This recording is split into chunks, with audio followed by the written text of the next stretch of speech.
So welcome to the Town of Corte Madera Planning Commission meeting for January 11th, 2022.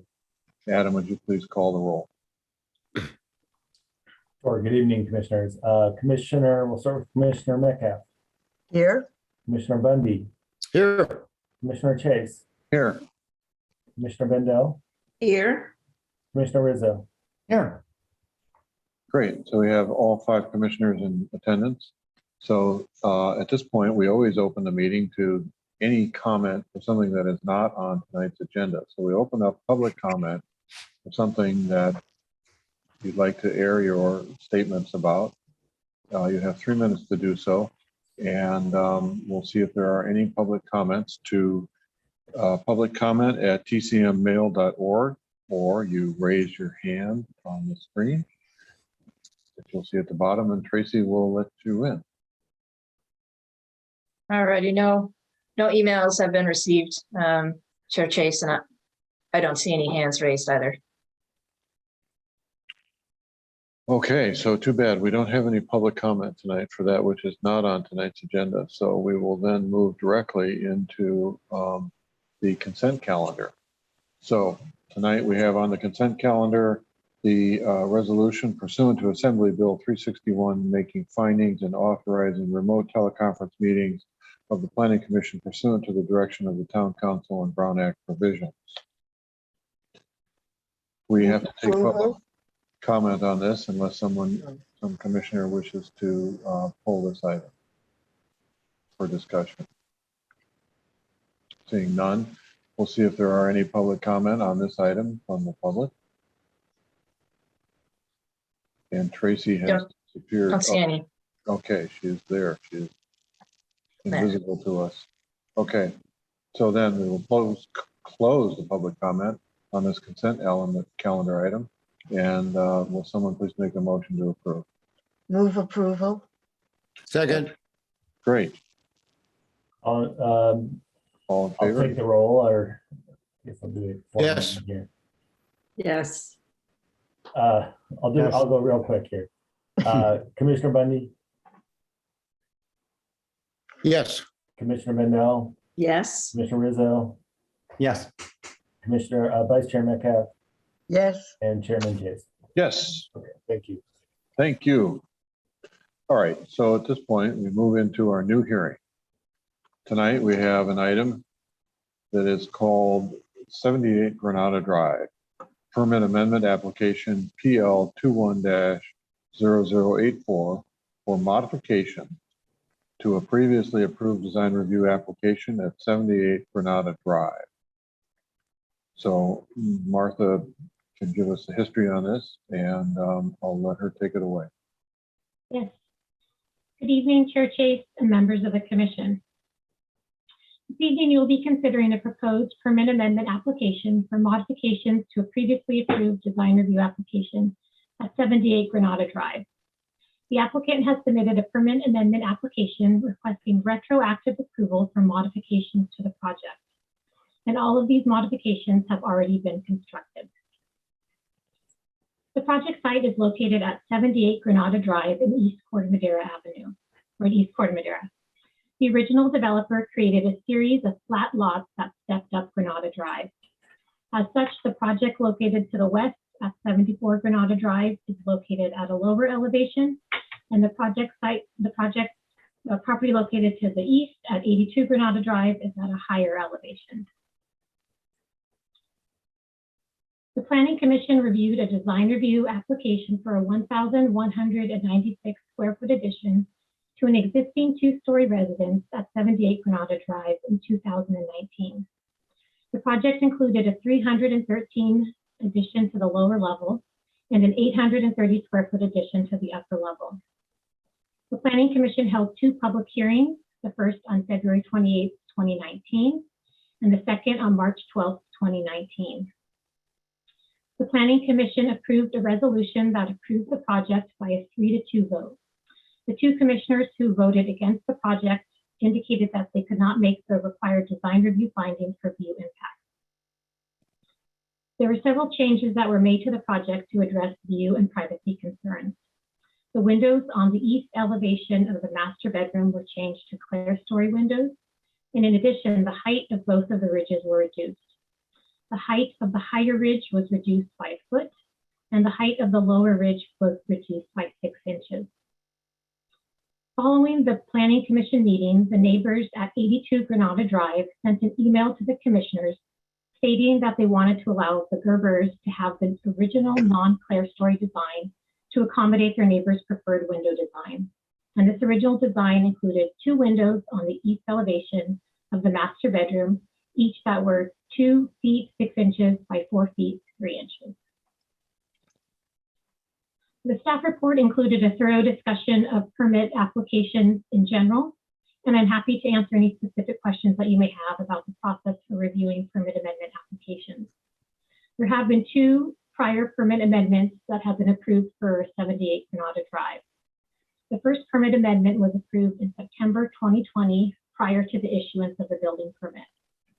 This permit amendment included a reduction in the ridge height as prescribed by the Planning Commission, the replacement of clerestory windows in the master bath skylight, the replacement of the clerestory windows in the master bedroom with the standard windows as agreed upon by the neighbor at 82 Granada Drive, a reduction in the number of windows in the shower, which is on the upper level of the south elevation, from 3 to 1, an addition of a lower level window on the south elevation in the storage room, and an addition of a window to the existing second floor on the west elevation. And the neighbor to the west at 74 Granada provided a written letter indicating that they did not have any objections to this new window. Subsequently, in July 2021, an additional permit amendment was approved to allow for 2 awning windows on the lower level of the west elevation. And again, the neighbor to the west at 74 Granada Drive provided a letter indicating they did not have any concerns with these new windows. The approved site plan is shown on the left, and the proposed site plan is shown on the right. One of the modifications that was made to the project is that the dining room was extended by a dimension of 2 feet 10 inches. This change resulted in the rear yard setback decreasing from 74 feet 6 inches to 71 feet 8 inches. And the required setback for the rear yard setback for the property is 25 feet. And the setback to the eastern property boundary has not changed. The permit amendment application includes a request for additional floor area beyond what was approved. Additional floor area has been added to both the first story and also to the second story. On the first story, the dining room has extended a dimension of 2 feet 10 inches, and this has resulted in 54.5 additional square feet of floor area to the lower level. On the second story, the existing bedrooms and also the existing closet were extended by 2 feet 6 inches.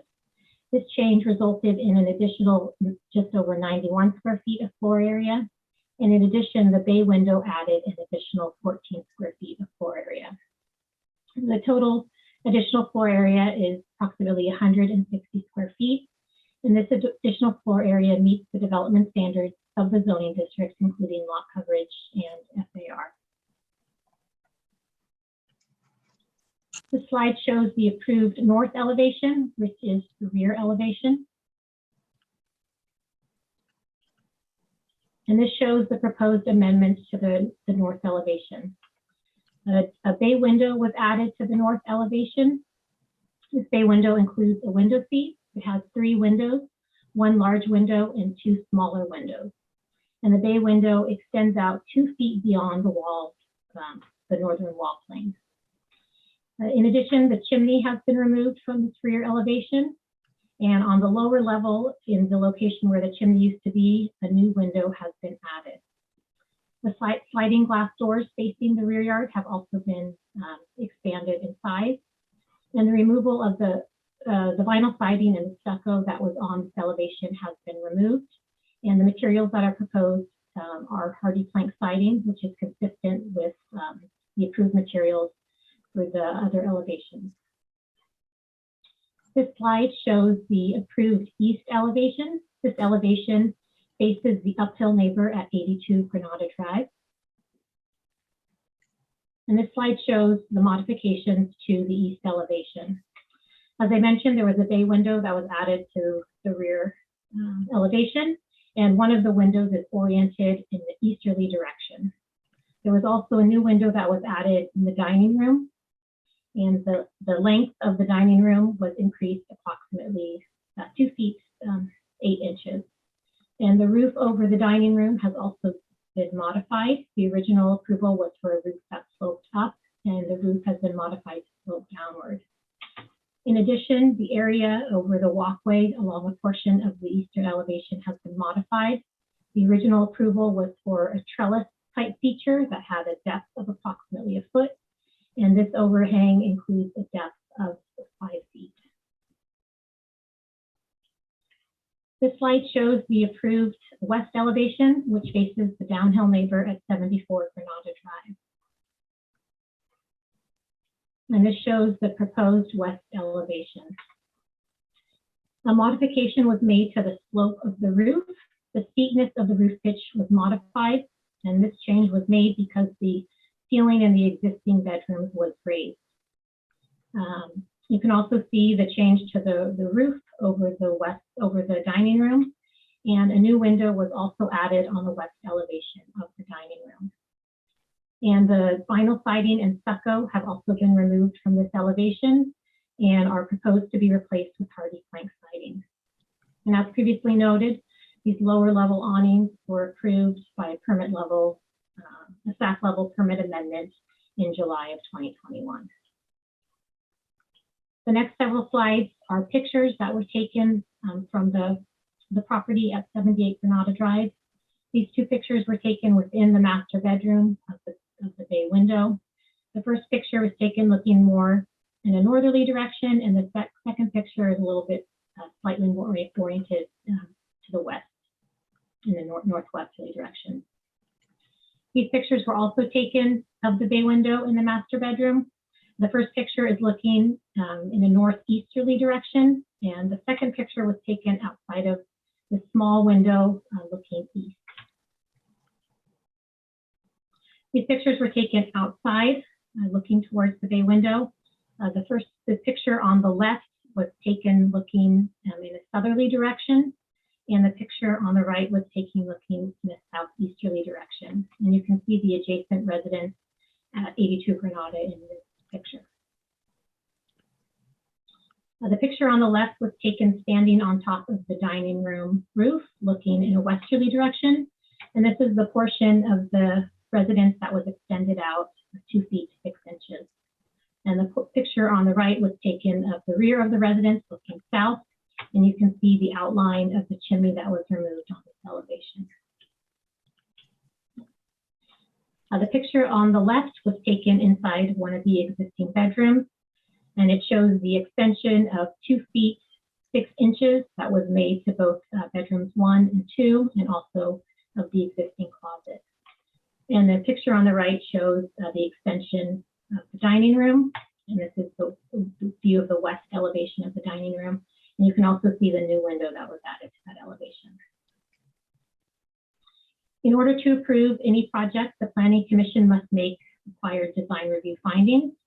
And in reviewing the proposed permit amendment application, the Planning Commission should evaluate whether the modifications to the project affect the previously adopted design review findings that were made in Resolution 1911.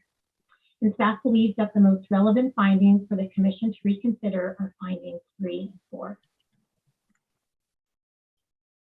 There are 4 options available before the Commission this evening, as outlined on this slide. And based on the direction that is received by the Planning Commission, staff will return to a subsequent meeting with appropriate resolution for the Planning Commission to consider. I would like to point out that I did receive several items after the agenda packet was released. There were several letters that were provided from some of the neighbors, and also pictures that were submitted by the neighbor at 82 Granada Drive. All of these items have been provided to the Commission and are also available on the town's website as well. And that concludes staff's presentation. I'm available for any questions that you may have. Thank you very much, Martha. I would like to go through a couple of steps here as we enter into the next phase of the meeting. And the first thing I'd like to do is to poll the commissioners to see who made a site visit and who has not made a site visit, if anybody has not. And I'd also like to ask the commissioners if they've all reviewed the additional information that Martha has forwarded to us. So I'll start with you, Commissioner Bandel. Did you make a site visit? Yes, I visited both sites, one on Friday afternoon and one on Sunday. And I read all the materials and I went back and I reviewed the original permitting situation. The only thing that I haven't read is the very most recent letter Martha posted. I think it was posted after 5 o'clock, or I didn't know it was there until a few minutes ago. Okay. Well, we may ask her to familiarize you with that. So, and that said, Commissioner Rizzo. Yes, I visited the site, I walked the site with Adam and Martha, and then I went up to Christine and Mark's house up the street and viewed from their patio and from their windows inside. And I read all the materials and briefly viewed through the presentation from the original Planning Commission approval meeting. Tried to get everybody that made comments and especially Dr. Bundy's and Planning Commissioner Lee's reasons for denying the original proposal. Very good. Thank you. Commissioner Bundy. I visited both sites, reviewed the hearing from 2019. I saw the letter that the Gerbers had sent out to the neighbors about this hearing, as well as an email from one neighbor concerned about the water, which seems to be underground streams on the properties. If there are other letters, Martha can inform us. Yeah, I don't believe there are any past that last letter. So Phyllis, I studied the staff reports from 2019, read the minutes, made site visits to both locations, number 82 on Friday, and just went to 78 today. And I've read all of the mail that has come in from Martha tonight, and I will request that you explain that last one having to do about the water, because that seems to be a new issue. yeah, we'll probably get into that, but I'm not sure it's under our purview to address the water issue. Oh, okay. Yeah, so I also have visited both sites last Thursday, saw both properties, 78 and 82. I've reviewed the video of both meetings from 2019. I've reviewed all of the staff report materials and all of the letters that have been forwarded to us. So I feel like I'm caught up on everything that has transpired. So now that we've gotten the declarations over with, I'm going to ask the commissioners if any of you have any questions for staff at this point for clarification. Mr. Rizzo. I've got two questions. First being, since I wasn't at this original, the original Planning Commission meeting, are we viewing are we addressing and viewing this presentation just for the additional space, or are we looking at this holistically? You're just evaluating the changes that have been made to the approved project. So it's all of the different changes that were outlined in the presentation. And what was already approved is already approved. So it's really focusing on the modifications and if the findings can still be made based on the changes that have occurred. Okay. And my second question is regarding the letter from the applicants, and it states there were no regulations or codes being violated. Is that a true statement? Or has there been a code, no regulations or codes being violated? There is a code enforcement case for this Mhm.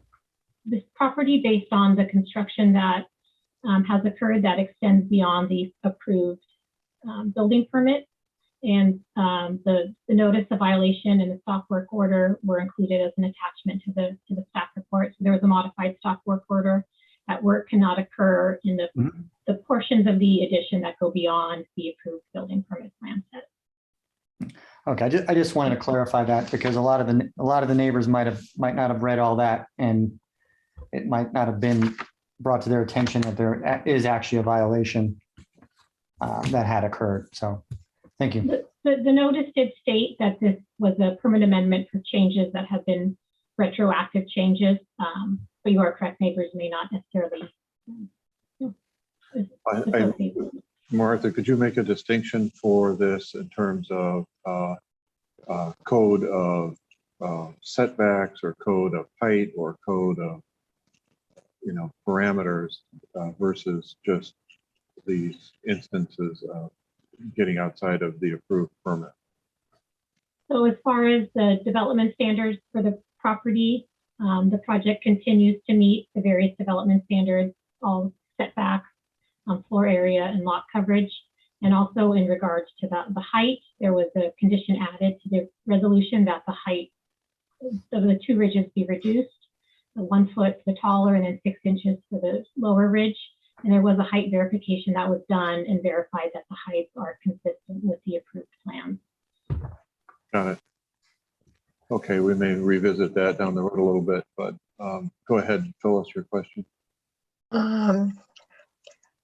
More of a statement. I think part of the confusion is that several people who've come before us over the years think if no variance is needed, that things should automatically be accepted. And I think from Jim's question of asking had to do with many of the letters that came from the neighbors kind of referred to that. And I think it's just because they don't realize that no variance doesn't mean automatic acceptance. So I don't think, what Martha explained is very important, but I don't think that was exactly what was being referred to. Right. Okay. Thank you, Phyllis. Margaret. I think, Martha, could you give us a definition of what the Planning Commission means by retroactive? So retroactive means that the change has already been made. And they're requesting approval for something that they already did instead of requesting approval before making the change, which is the correct process. Thank you. Okay. Dr. Bundy, any questions for staff? No, I think some of the previous questions have clarified some of my thoughts.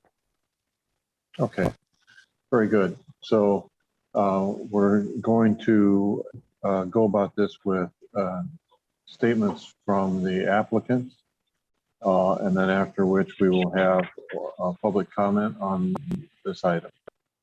So with that said, we can take this over to bring in the applicant to make their presentation. Martha, if you want to just let me know the name, if you expand the participants, you should see names. If you can let me know which ones to promote to panelists. And those of you that are being promoted to panelists, that will give you the ability to turn on your video if you want and unmute yourself. It'll give you a message that you're rejoining the meeting as a panelist. It's Chad Gerber, Sarah Gerber, and Jan O'Brien.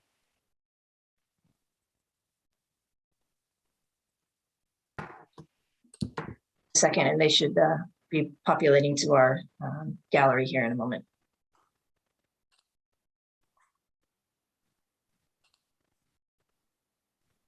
Okay. So of the three of you, one of you will start the ball rolling. So it looks like that'll be Chad. Yeah. Hello and good evening, everyone. My name is Chad Gerber. My wife, Sarah Gerber, and I are the owners of 78 Granada Drive. I'd like to thank Martha for summarizing the changes pertaining to our permit amendment application. I'd first like to take this opportunity to apologize to the entire town planning department on behalf of myself and my wife, Sarah, for making these revisions prior to receiving permit amendment approval. We are first-time remodelers, so didn't fully understand the process requirements and are truly sorry and frankly embarrassed to be here. We were under the impression that changes to the front or sides of the house required approval from the planning department, while changes to the interior or rear of the house required approval from the building department. As such, we had previously submitted a permit amendment application for changes to a sidewall during our project. And in September of 2021, we scheduled an inspection with the building department to inspect the other changes and progress of our project. The inspection took place September 20th of 2021. As a result, we received instruction to ensure that our architectural plans and structural engineer plans were updated to reflect the revisions, and were told to reschedule the inspection once completed. We followed those instructions, and given that guidance, believed that we were following all protocols, which unfortunately did not include notification to the planning department. We made a mistake, and in reading the staff report, we are not the first. There are other examples of retroactive approval of amendments. Navigating the codes, regulations, setbacks, variances, FARs, lot coverage, etc. of a remodel is very overwhelming. We have learned to communicate with the planning department throughout all phases of a project. With that, we would like to now present our rationale and explanation for each of these changes and ask for approval from our amendment application. Do have a presentation that I would like to pull up here.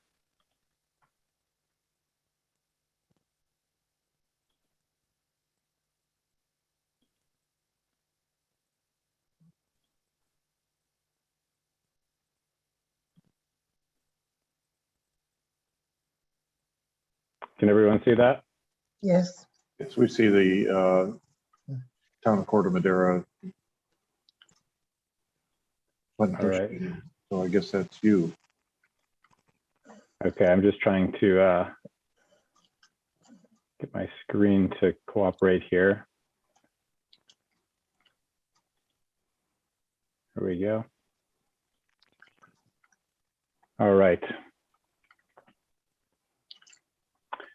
The original design of the dining room sloped up away from the house. It included a cricket at the valley where the roof met the house to assist in water drainage. This design of the dining room roof was proposed by our architect as a modern element, providing a sense of expanse to the backyard. While we initially embraced and liked this design, we began to reconsider after weighing remarks from the planning commissioners and consulting with our contractor during the project. We grew more concerned that the roof may present a leak risk, that it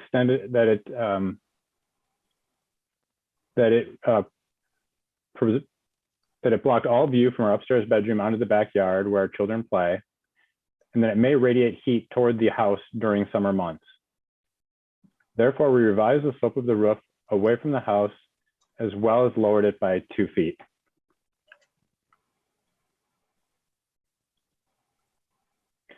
The single-story dining room was initially added with the intent to accommodate a dining area in the remodel while preserving most of the rear yard where our children spend much of their time. Many homes in the neighborhood have remodeled to add large family or great rooms into the rear yard from the kitchen. We opted to keep this new room to a minimum. However, once into the project, we realized that we may have been too conservative as the room was not adequately sized to accommodate a standard dining room table and chairs while allowing access around a table and through the patio doors. Additionally, the room had to be reduced a foot in width to accommodate a strong wall required by code that was missed in the original plans. And I think that Martha missed that in the presentation. So I think instead of 55 total square feet addition, it's actually 45, but I did want to point that out. So therefore, with the roof height reduced, we decided to increase the length of the room by 2 feet 10 inches to accommodate the table and allow adequate access. The approved design had a 3-foot wide by 18-inch awning window on the east elevation of the dining room. We added a matching window to add symmetry and continuity to the room. The lot coverage and FARs was calculated and deemed to still be well within the allowable limits. Our structural engineer was consulted and provided guidance on these revisions. After revising the slope of the dining room roof and opening a view to our backyard, we decided to replace the approved 4 windows facing the rear yard with 3 windows for a bay window seat to match the size and architecture of the existing bay window on the rear of the house. We considered the space and privacy of our neighbors prior to revising the windows and concluded that it did not give any additional views into our neighbors' yards beyond that of the approved 4 windows. Additionally, the depth and height of the window seat was well within the mass of the existing chimney. And in fact, it was substantially less once the chimney was removed. The wood-burning fireplace and chimney were removed because we had never used it and had no plans to use it after the remodel due to it being a major safety risk for our small children. Additionally, it did not fit with our focus on energy-efficient upgrades in the remodel and took up wasted space. We had not initially planned to remove it due to the additional costs, but after further consideration of safety and wanting to go green, we decided it worth the extra expense. With the removal of the chimney, a lower level rear-facing window was added in its place to allow for more natural light into the living room. The easterly half of the house was a tear down and rebuild, while the westerly half of the house was upgrading original 1950s construction. When we got into the improvements of the westerly side, we realized that the original framing and construction was inadequate as compared to current standards and codes. As a result, the beam and floor joists carrying the load of the second story were sagging considerably. The beam had to be jacked up and reinforced to improve the sag of the living room ceiling. To prevent reoccurrence, the upper wall was moved back 2 feet 6 inches to align with the existing lower level wall. In doing this, the entire second story now ties into the strong walls of the lower level, thus significantly improving the rigidity and seismic safety of the original framework. This revision was again reviewed and deemed to be well within lot coverage and FAR requirements. Again, we consulted with our structural engineer on these changes. These seismic upgrades require the removal of the original stucco and vinyl sides on this portion of the house. We are proposing to replace them with the approved fire-resistant hardy plank siding to match the rest of the exterior. We had originally intended to retain these siding materials, again to reduce costs, but deemed these improvements worth the additional expense for safety and aesthetics. The siding of the house will now be consistent throughout. Lastly, we extended the awning roof on the east elevation to match the new roof line of the porch, as well as to provide a covered area for trash cans and access to and from the mudroom. The roof line now ties seamlessly into that over the porch and garage. In reviewing the facts of our amended areas, including no significant or adverse impact to our neighbors in any way, and purposefully harmonious plans within existing structures, we are asking the Commission to please approve the requested amendment permit application. Thank you all for your time. Okay, thank you, Chad. So am I to understand that your wife will be making a presentation as well? She will not be. Okay. So is there any further presentation from yourself or Jan? No. Okay. All right, I'm going to ask the commissioners at this point, so we don't have to come back to this, if any of you have any questions for Mr. Gerber at this point. So, Mr. Gerber, it may be simplest if you take down your presentation at some point, but let's, so I can see the other commissioners. There we go. You might have to put it back up to go through something.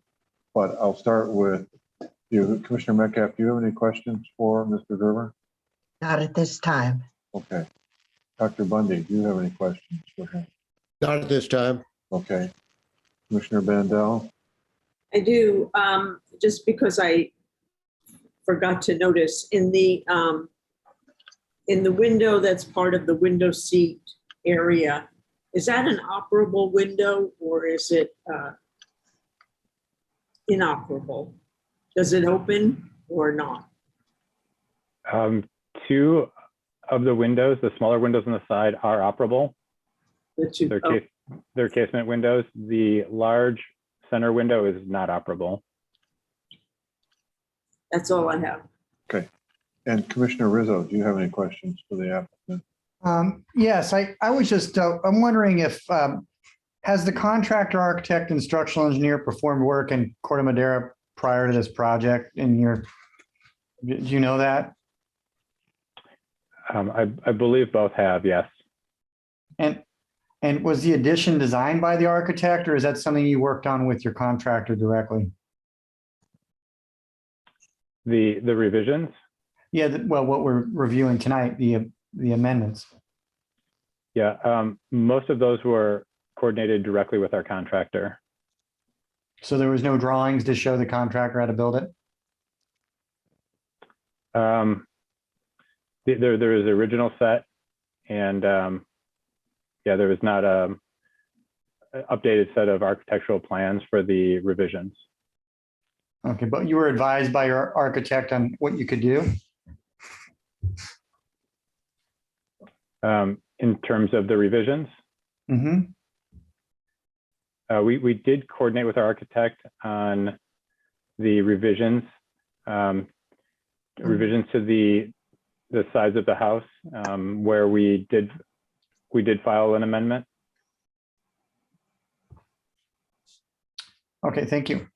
All right. Yeah. So we may not need to get into too much of that as we get into this. We're here to consider the appropriateness of these provisions with the findings. So with that said, we can now open this meeting to public comment. We have a timer at my desk, and I will notify anyone providing public comment that their time is nearing an end or up, and you may hear it in the background while I'm sitting here. So with that said, let's open this up, and you have several ways of making a public comment. You can raise the hand on the screen, or you can email to public comment at tcmmail.org, or you can use the chat function on the screen if you wish. So with that said, do we have any hands up? I don't. Just giving everyone a minute. Looks like we have a hand up from a couple of folks. I can start, Peter, with the immediate neighbor, or is there any order that you'd want to go in at all? I think that I would start with Mr. Stallman. Yes, I would agree with that. Mr. Stallman, I'm going to promote you to panelist so our commissioners can have a face with the name. That'd be just a moment.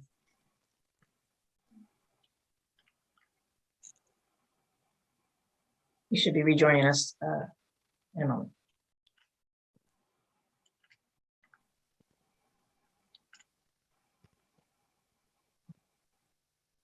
Go ahead, Mark. When you're ready, you can unmute yourself.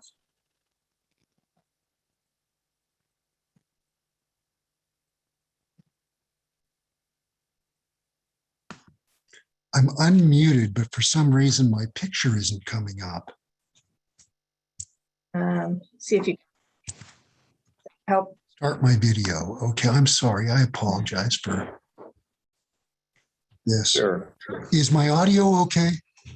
Yes, We hear you and I we wanna- see you. Come on.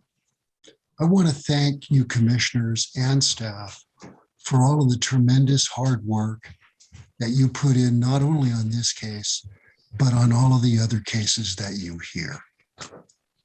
We're here tonight because the Gerbers built beyond what was approved and now seek an amendment to their permit after the fact.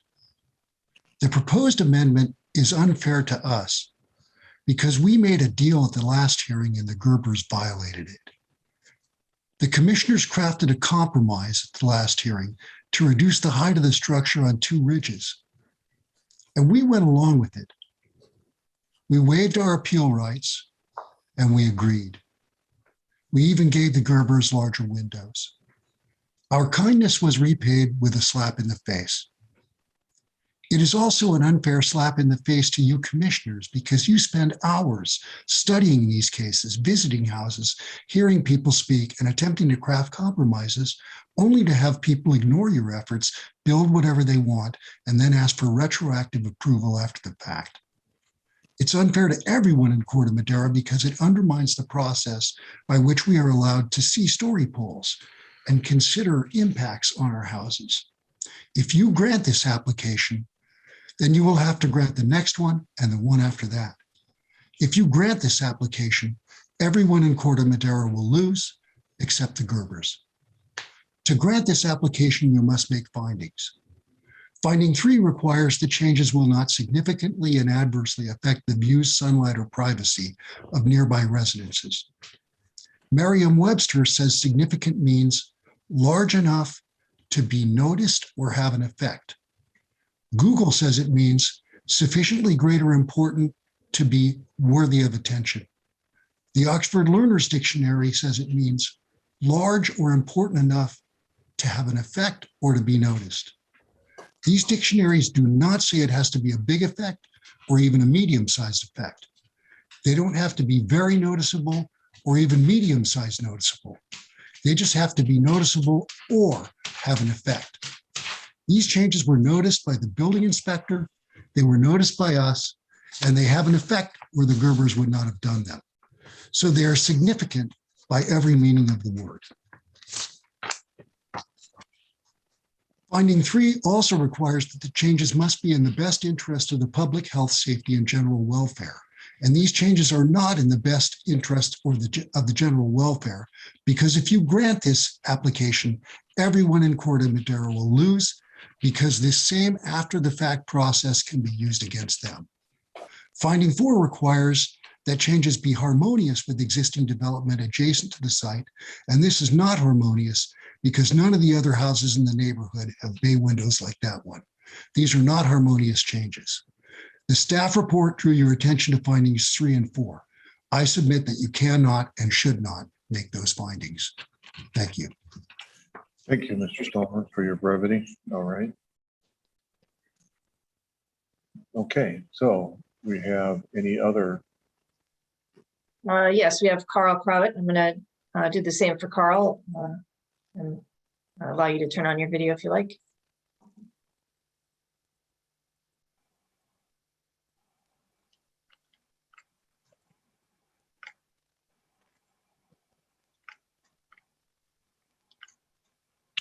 You're live and in living color, Carl. Hi, can you see me? Yes. Hi, so my name is Carl Crowett. I live in the neighborhood here on Sonora Way, and I had the pleasure of meeting the Gerbers. We actually went for a mountain bike ride a couple of years ago, right in the beginning of COVID. And we talked about the remodel and our experience when we went through our remodel here up on Sonora Way. One of the things I was curious about when I read a lot of the minutes and things, and I hope somebody from the Planning Commission would address, is sort of the whole concept of things change, meaning the one thing that won't change is that things will change. And when we back in 2016 and 17 went through our remodel, things changed. We had to go back to the commission and ask for changes and things like that also. And what was striking to me was some of the people that complained because they thought they were negotiating because they were neighbors. when in fact, what I realize is that we live in a community where we have zoning laws and changes happen. Just like Omicron changed, we make changes. And I think that we need to really understand that things are going to change again. I applaud the state of California in changing the zoning laws to say no more single family homes. So if the Gerbers wanted to come and say, hey, let's build 2, 3, 4, 5, or excuse me, 2, 3, 4 units on this property, well, maybe Corte Madera would have to consider that also, that we're not negotiating with the neighbors, but we're negotiating with what's best for our communities. We have bay windows, which we didn't originally plan. We have bigger windows that we didn't originally plan, and the Planning Commission and the Building Department approved them. So I want to applaud the Gerbers for their work to come forward with changes, understanding structural changes, and know that as neighbors, we support a diverse neighborhood, one that supports families and one that supports neighbors that are not adversarial. Thanks for your time, and I hope you'll approve these changes. Thank you very much, Mr. Kravitz. Okay, Okay, next we have Gabrielle. I'll do the same for Gabrielle. One moment, she'll be joining us.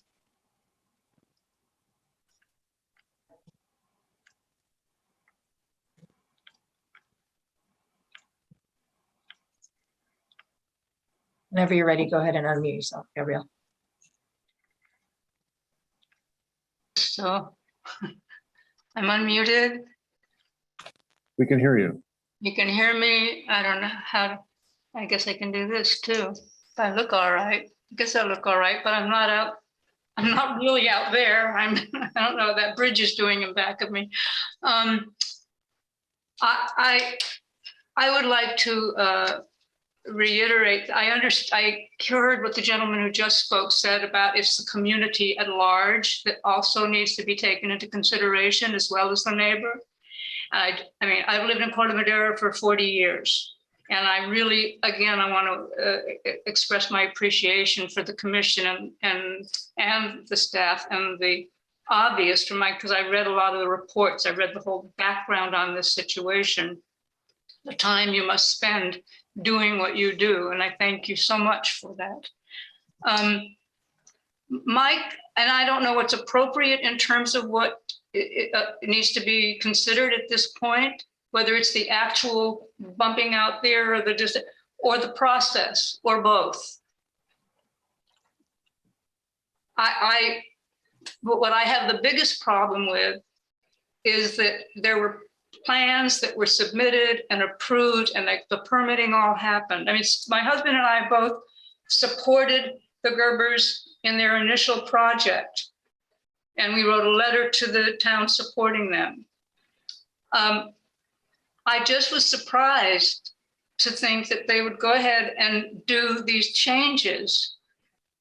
I mean, they're smart people. They got a builder who's smart, an architect who's smart, and there's process. And there's a process that the town has in place that it expects its residents to follow.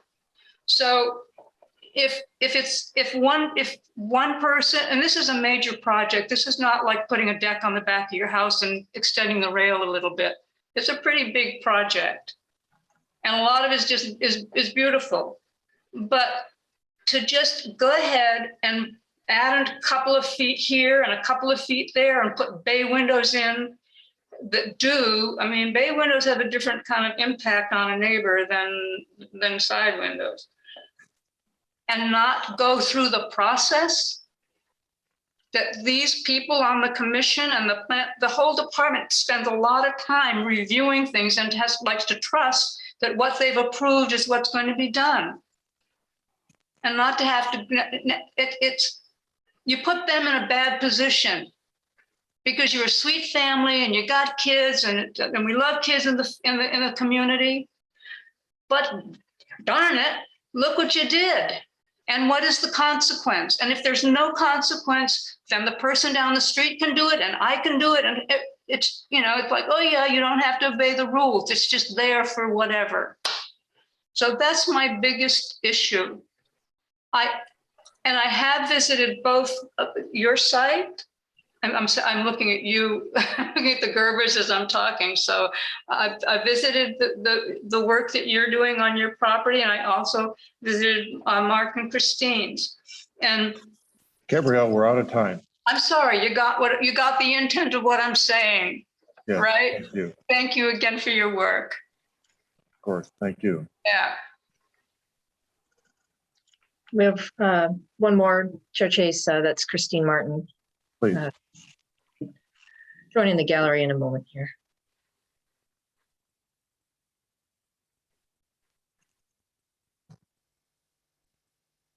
Go ahead, Christine, when you're ready.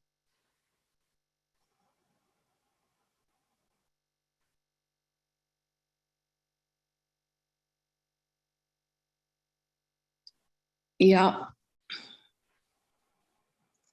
We can hear you, Christine. well, that's good. That's probably just best. But I don't know what it says. Start video. It doesn't say turn on. I don't know. Well, I'll just speak. Will that be okay? That's great. Okay, thank you. I'd like to thank the commissioners for investing and volunteering their time to evaluate the extensive building plans in Corte Madera. I want to thank the planning staff for their detailed and their hard work. This is incredibly uncomfortable, I think, for everyone. And now there is a burden of determining what is significant, which is shifted on basically onto the commissioners. It's significantly uncomfortable for me. I'm sure it's uncomfortable for the Gerbers. And it doesn't appear that the real issue is the significant variance from the Gerbers' original plan. I've been wondering why, because I noticed an expansion in a window seat that is significantly different from the approved plans out of the historical norms of our neighborhood, that I need to show a significance in which that review is a bit subjective. This new process looks at the violation like it's a new permit. It doesn't really consider the details of the previous plans approved for the Gerbers. And I'm wondering why this burden is on us. Why do I have the Gerbers sending letters to our neighbors about us? Any involvement in their project has been by their request or necessity. We are here because they either willfully or through arrogance and ignorance built beyond their scope of plans. This should be between the town of Corte Madera and the Gerbers. They're architects and engineers. We shouldn't be the villains here. When did the planning department note that they need a permit amendment as mentioned in the staffing report? Chad may have covered that, but I don't remember the details. Why isn't the planning department checking on such a significant project? We notified Martha in October. It took weeks. This whole uncomfortable process is a failure of Corte Madera processes and ordinances if we don't uphold them. This is not our fault, but I'm sitting here today in the middle of what should be between really the town and the Gerbers. No one on Granada has the size or number of windows on their upper additions that the Gerbers do. Certainly no addition has a window seat hanging off on their side elevation onto patios or private spaces. Our neighbors built illegally next door to us, I should say unpermitted, not illegally, I'm sorry. They moved the granite large windows in what was once a structure that was approximately half of our patio and great room, now extends the entire lower level except for 2 feet. And we're adversely impacted by it. And we feel the impact because we only live on the bottom story. This is a serious thing to consider because anyone planning a remodel, having a remodel done next to them where the impact is greatest on their property, or that has trust in good government might wonder what the role of the planning department is. We are people too. We have lived here for more than 20 years. Mark's lived here for 30. We raised 2 children and we've been involved in the community. We are not bad actors here. And the Planning Commission should do something to protect us. I'm sure that most neighbors wouldn't appreciate if they went through a previous permit application and had a compromise brokered, and then just to have that disregarded. I want to thank you for your time and consideration. Thank you, Christine. Okay, let's see, I saw a hand go up and down. I can check our email. There he is. There's a Stein. Stein. He'll be joining us in a moment here.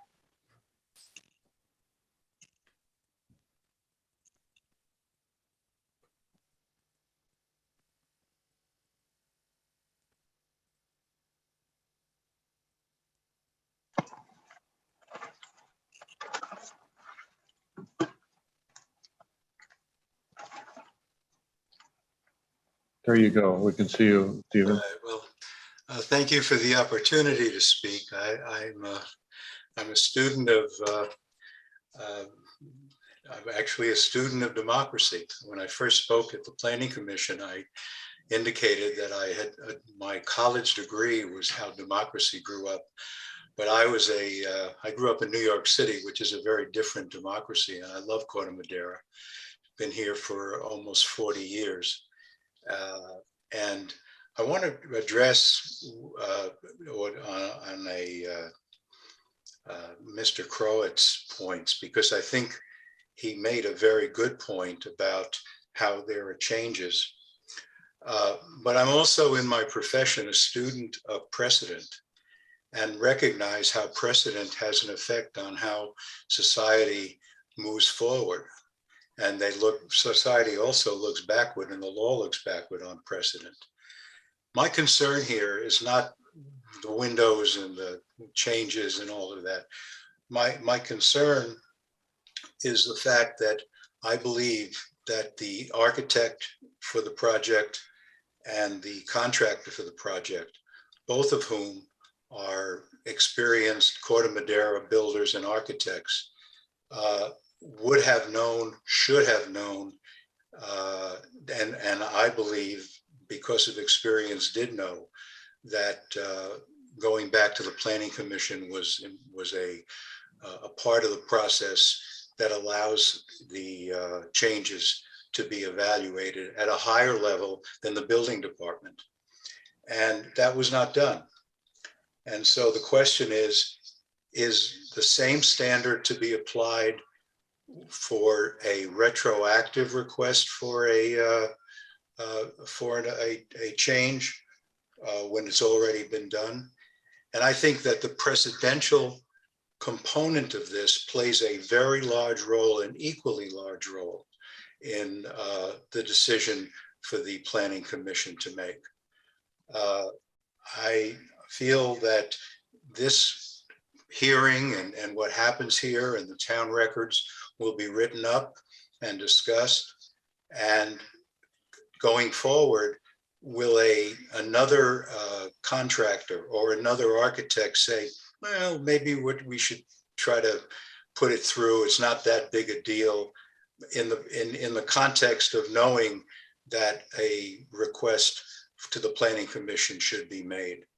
And so I believe that if the finding is that it's substantial, something more than a very minor change, that maybe there's a question about whether the Planning Commission should have been brought into this, then of course, I mean, that flexibility needs to be part of this.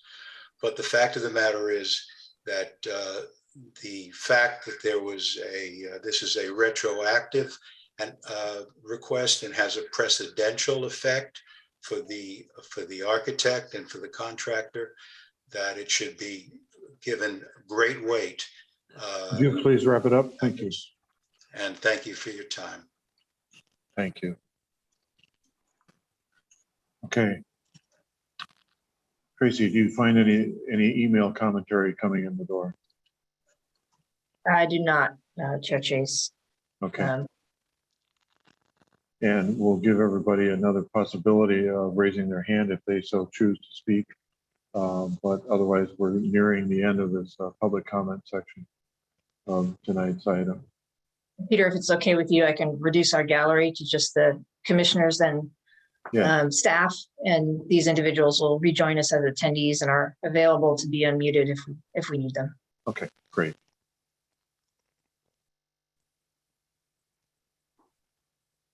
So before we get into deliberation, and Danforth, the attorney, may raise her hand and say you're on the wrong foot here, but I think that we're here to review the elements with the findings in and of themselves. We have no direction nor any mandate to consider punitive action here, or that's up to the planning department to enforce that. That's correct. The design review process is not meant to be punitive. And your rule here is applying design review rules. Thank you. Yes. So as much as there is that feeling of indignation that I'm hearing from neighbors and from commenters, there's very little that we are mandated to utilize in that regard here. Our role is to look at these items objectively and see if we can make the findings for these items on their merits alone. So with that said, I'm I going. didn't lose anyone, did I? Sorry to interrupt, Chair Chase. I didn't lose anyone? I don't think. Okay. No, I think we're all here then, yeah.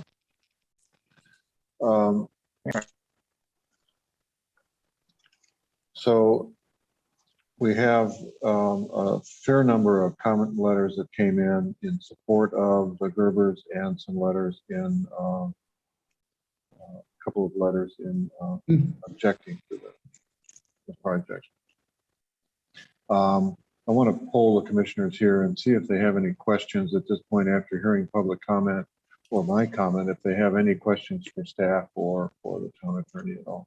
Does anybody have any questions? No. Okay. Phyllis. Yes, and I would like to see us separate the different changes rather than take them all as in one group, in case there are some that some people approve of and some that people can't make the findings. So rather than an all or nothing, is that possible to do? I think that Martha has laid them out separately just to enable you to do that very thing. So yes. Fine, Right. thank you. So with that said, she's given us pretty clear itemization of these changes in the proposed permit amendment. And I would classify them as floor plan changes on one front, and the other front there are exterior changes that came before us here. The floor plan changes are the expansion of the floor square footage of the house and the dining room, and the expansion in one direction and the reduction of the dining room in a second direction. And on the second floor, there was a bump out of the 2 bedrooms up there. Margaret, you have a question? Hey, where are you finding that? Could you point that out to me? Certainly. If it's helpful, I can share my screen as well and go over. Is this something that I missed that I? No, my pages aren't numbered here that I'm actually looking at, but I'll leave it up to Martha to pull that up. As long as you mention that, Peter, I'd like to request in the future when we see the report, if they would be numbered, it does help find things. I think that they usually do number them, but for some reason this one is not. Seems to me my recollection, but yes, absolutely. Okay, let me share my screen and I'll can go over these different changes.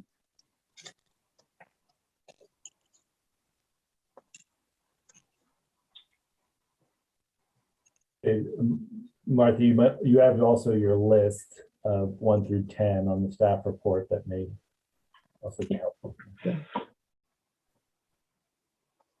Sorry, it's 1 through 9, I should say, not 10. Okay, so this is the increase to the floor area that Peter Chair Chase just mentioned.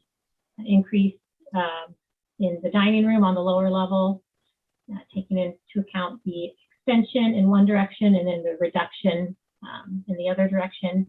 And then the change to the existing bedrooms on the second story, which included an extension of 2 feet, 6 inches for the existing bedroom 1 and 2 and the existing closet.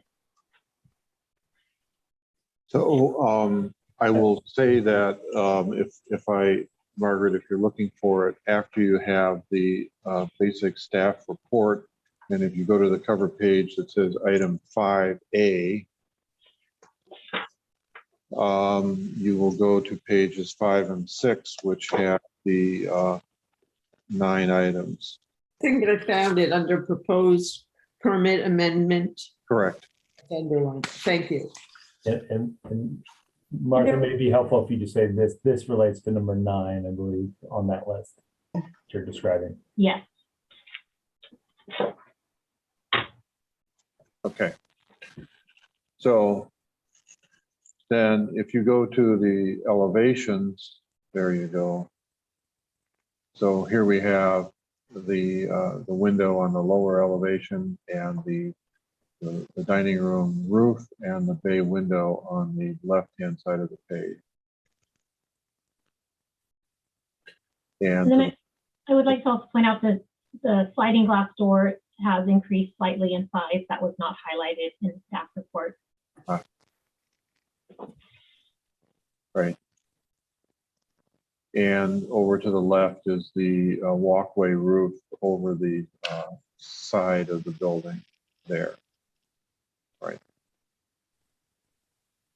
Peter, would it be clearer if we did the dining room and the changes that pertain to the dining room as a whole? That's windows, lengthening, making it less wide, etc. There are a number of changes. If we did them as a group, by room, I think it might be clearer because it's getting confusing with so many different pieces.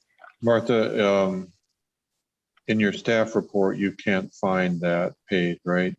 That has. No, I have the page in front of me. Okay.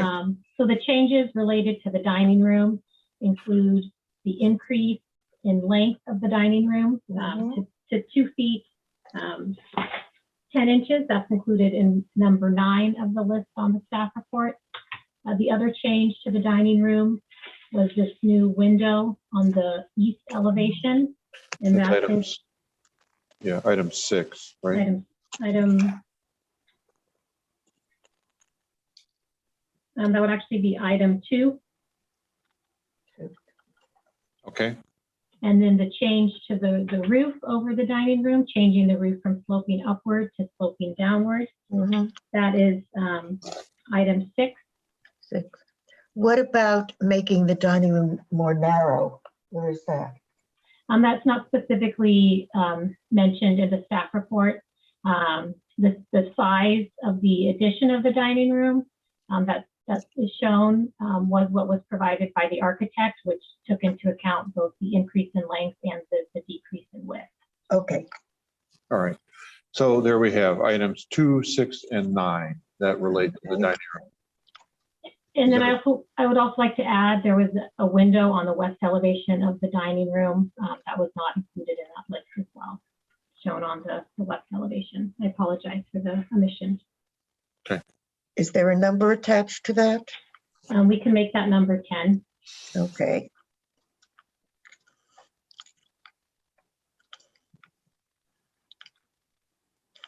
Okay, so let me first ask the commissioners if this scope of discussion is clear to everybody. Let me just see if I can't get my window open here. So you'll have to speak up because I can't see everybody in this. Oh, there we go. Go back to this. So thank you. Now, if you're not clear on the scope of the dining room, can you raise your hand? Okay. So everybody's clear on the scope of the dining room changes at this point. And if so, please nod your head for me so I can see all of that. Yes. Right? Okay. All right. That said, we're looking at all of these as a collated group of changes. And I want to see if anybody has any negative comment on this item. Okay, I see no negative side to the dining room. What do you mean by negative? that you would have a problem approving it, that you couldn't make the findings 3 and 4 related to the dining. Thank you. Yeah. Okay, seeing none. Then we have a couple of simple ones that we can talk about. And one of them is on the north side of the building. There was an addition of a window on the lower level of the north elevation and the removal of vinyl siding or the stucco on that north elevation as well. So Where was the west elevation? north, change the pitch of the roof on the west elevation. The removal. No, I thought the stucco was on the west. The change. Yeah, there was stucco and vinyl siding also on the north elevation as well. Okay. Okay. Right. Okay. So here we are. We're essentially on the side of the left side of the house. You face the house and it's facing the downhill neighbor over there. So that's where we're trying to zero in on. So there was addition of windows over there and the change in materials and the roof line changed as it popped up above, but we'll leave off the roof line change because that's relative to the square footage of that. So Martha, which item numbers would these be? So this is all for the west elevation, correct? Yes. So it would be number 7, a change to the pitch of the roof. And then it would be number 8, the removal of the vinyl siding and the stucco. Okay. And then the added number 10 that we just added, the new window on the west elevation of the dining room. Right. Okay. Was everybody clear on what these things are? Could you read the numbers off again, please? What is the change of the pitch of the roof?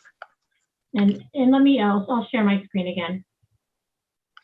I just wanted the number in this list. 7, 8, 10. 7, 8, and number 10. Okay.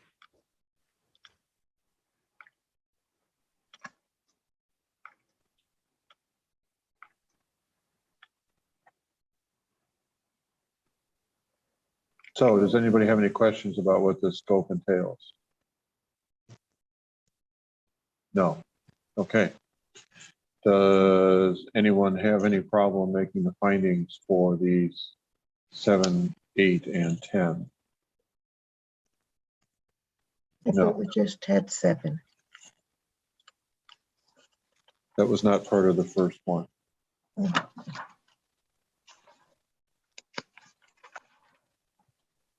Are you okay, Phyllis, there? You want some clarity on this?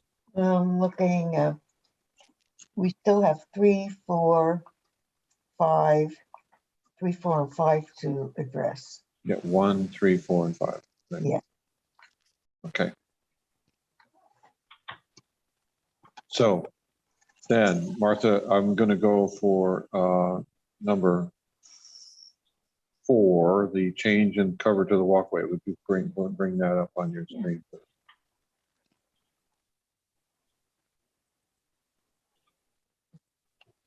So this is the east elevation, which shows the change over the walkways.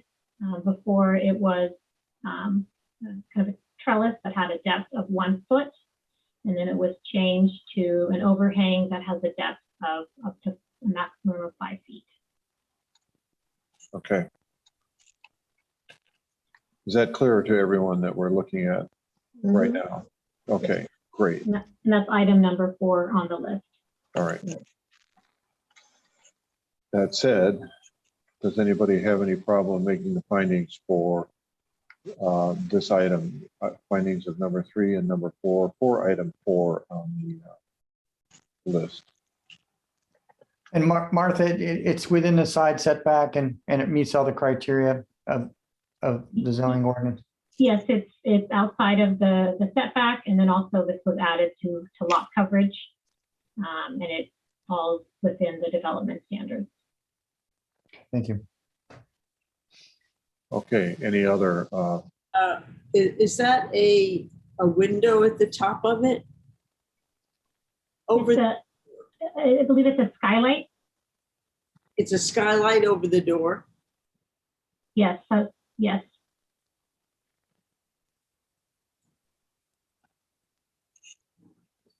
Okay, so seeing that, I'm interpreting this as no one has any difficulty making the findings for this number 4 item. Then we can move on to item number 5, the removal of the chimney on the north elevation. Is everybody clear on that scope? Okay. And with that came the addition of a window down below. Yes. Okay. Did we discuss the increase in the sliding glass door in any of these? Martha brought it up when we were talking That about would- the dining room. Yeah. We That's can part of the dining room, okay. Yeah, we can add that as number 11 so that there's a. Oh, that was, okay.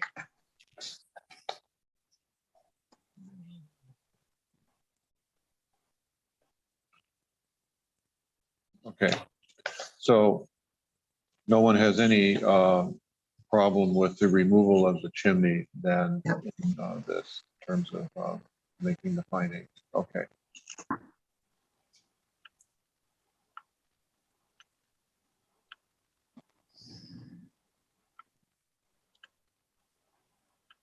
Now,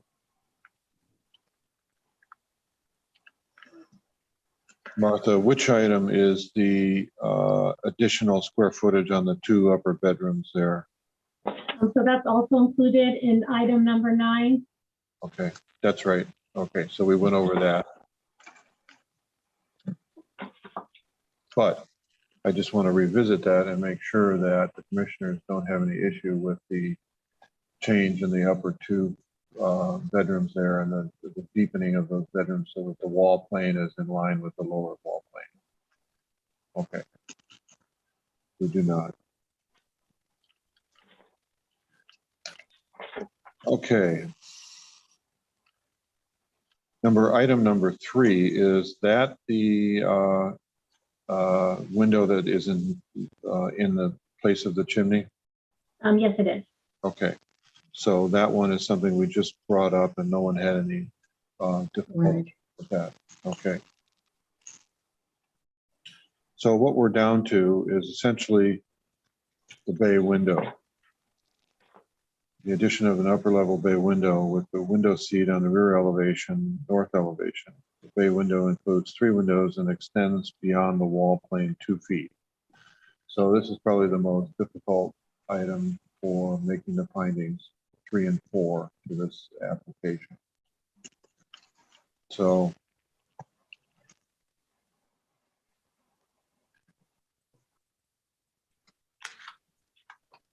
Martha, do you have the photos that were taken from the Stolman's residence toward the house? Yes, I have pictures that Christine Martin sent me that I can share that were taken from their property. Yes, please. Let me-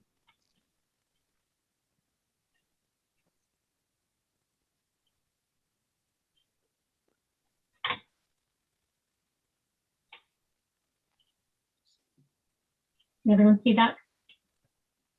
Yes. All right. So for clarity's sake,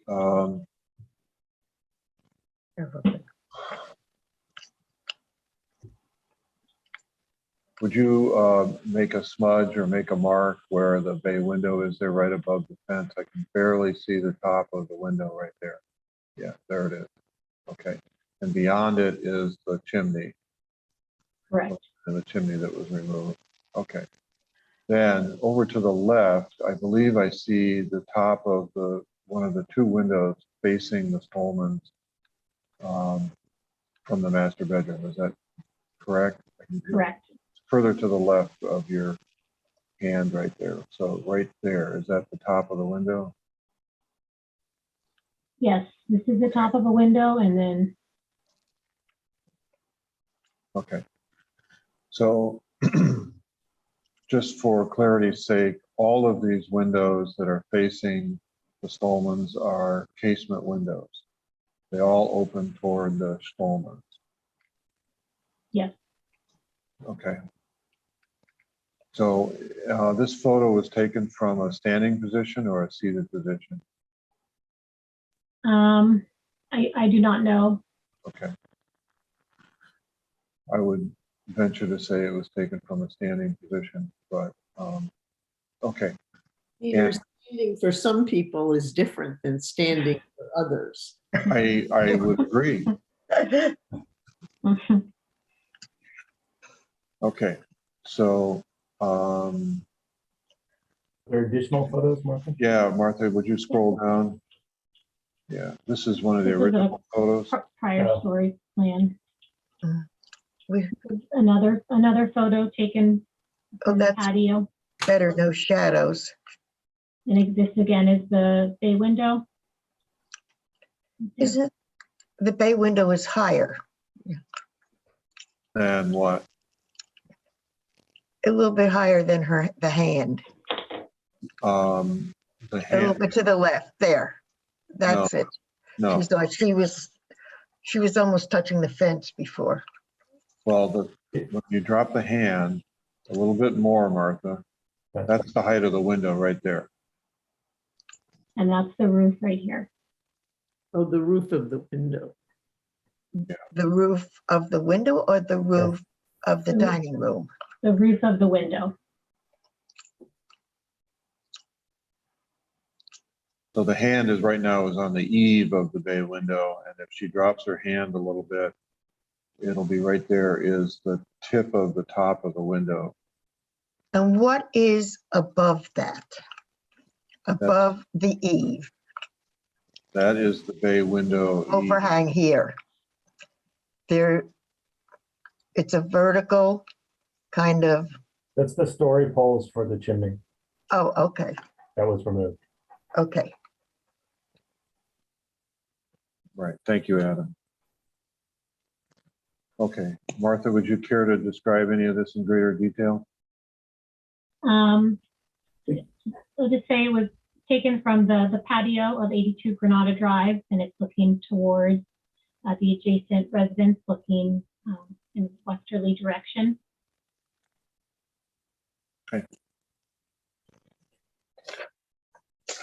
All right, and you did have a photo up previously that was taken from inside the bay window and of 78.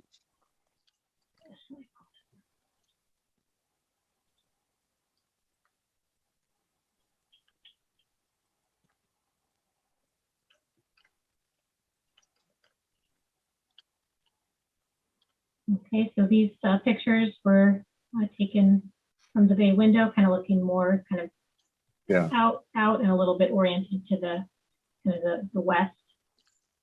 And then these pictures were taken looking more easterly. It's taken looking kind of northeast. And then this picture here is taking looking outside the window that's oriented, the small window that's oriented towards 82 Granada Drive. okay. So I'm going to just surmise something, and you can tell me if this assumption is correct. That is in the left-hand photo, there is an Anderson window sticker on the window. That there, right there, that appears to be about head height. So that on the right-hand photo, when you're leaning over, you know, your head is right about the Anderson window sticker sign right there. Is that fair to say? Yeah, it's fair to say. Okay, but okay, if from 82 Granada, that all they can see from 82 is the upper part of the window, which is just the very top of the window. If you want to put your hand over or your cursor right there, they can see that from 82 Granada. But they can't see the Anderson window sticker. I don't.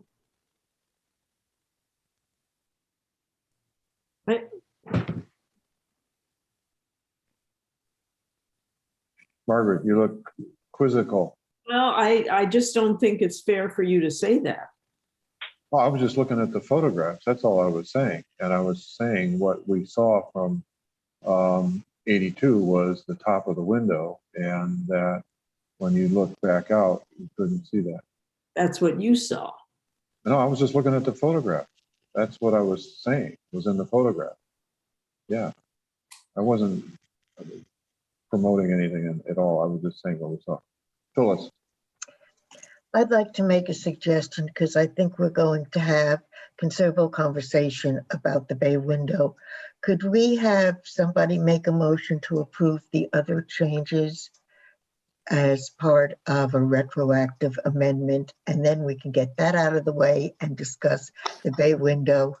Does that make sense? Well, I'm going to say that when we would have to revise the resolution and they would come back to us with a different resolution. So I think we all know what We don't have a resolution. Right. Yeah, so I mean, they'd have to come back to us with a proposed resolution that would say what is in it. And I'm just saying, let's go ahead and have the discussion about the bay window. We can do a condition if there's an amendment. Yeah. So that said, I'm going to go through the commissioners, and each one of you can tell me whether you can or cannot make the findings relative to the bay window. And I was just trying to present the evidence as the photographs show it. That's all I was trying to do. So, Peter, yeah. Before I go any further, on the last page of the staff report, before the page that shows the attachments, Yes. okay, it says options. There's several options. It is not an amendment that just goes forward. No, understood. Yes. And that's why I'd like to separate it. Okay. But we're going to talk about it. So let's talk about it and find out where Okay. everybody stands. Okay. So with that said, Dr. Bundy, I would like to start with you. Well, I think the issue here is significant, and Mark gave us some definitions of significant.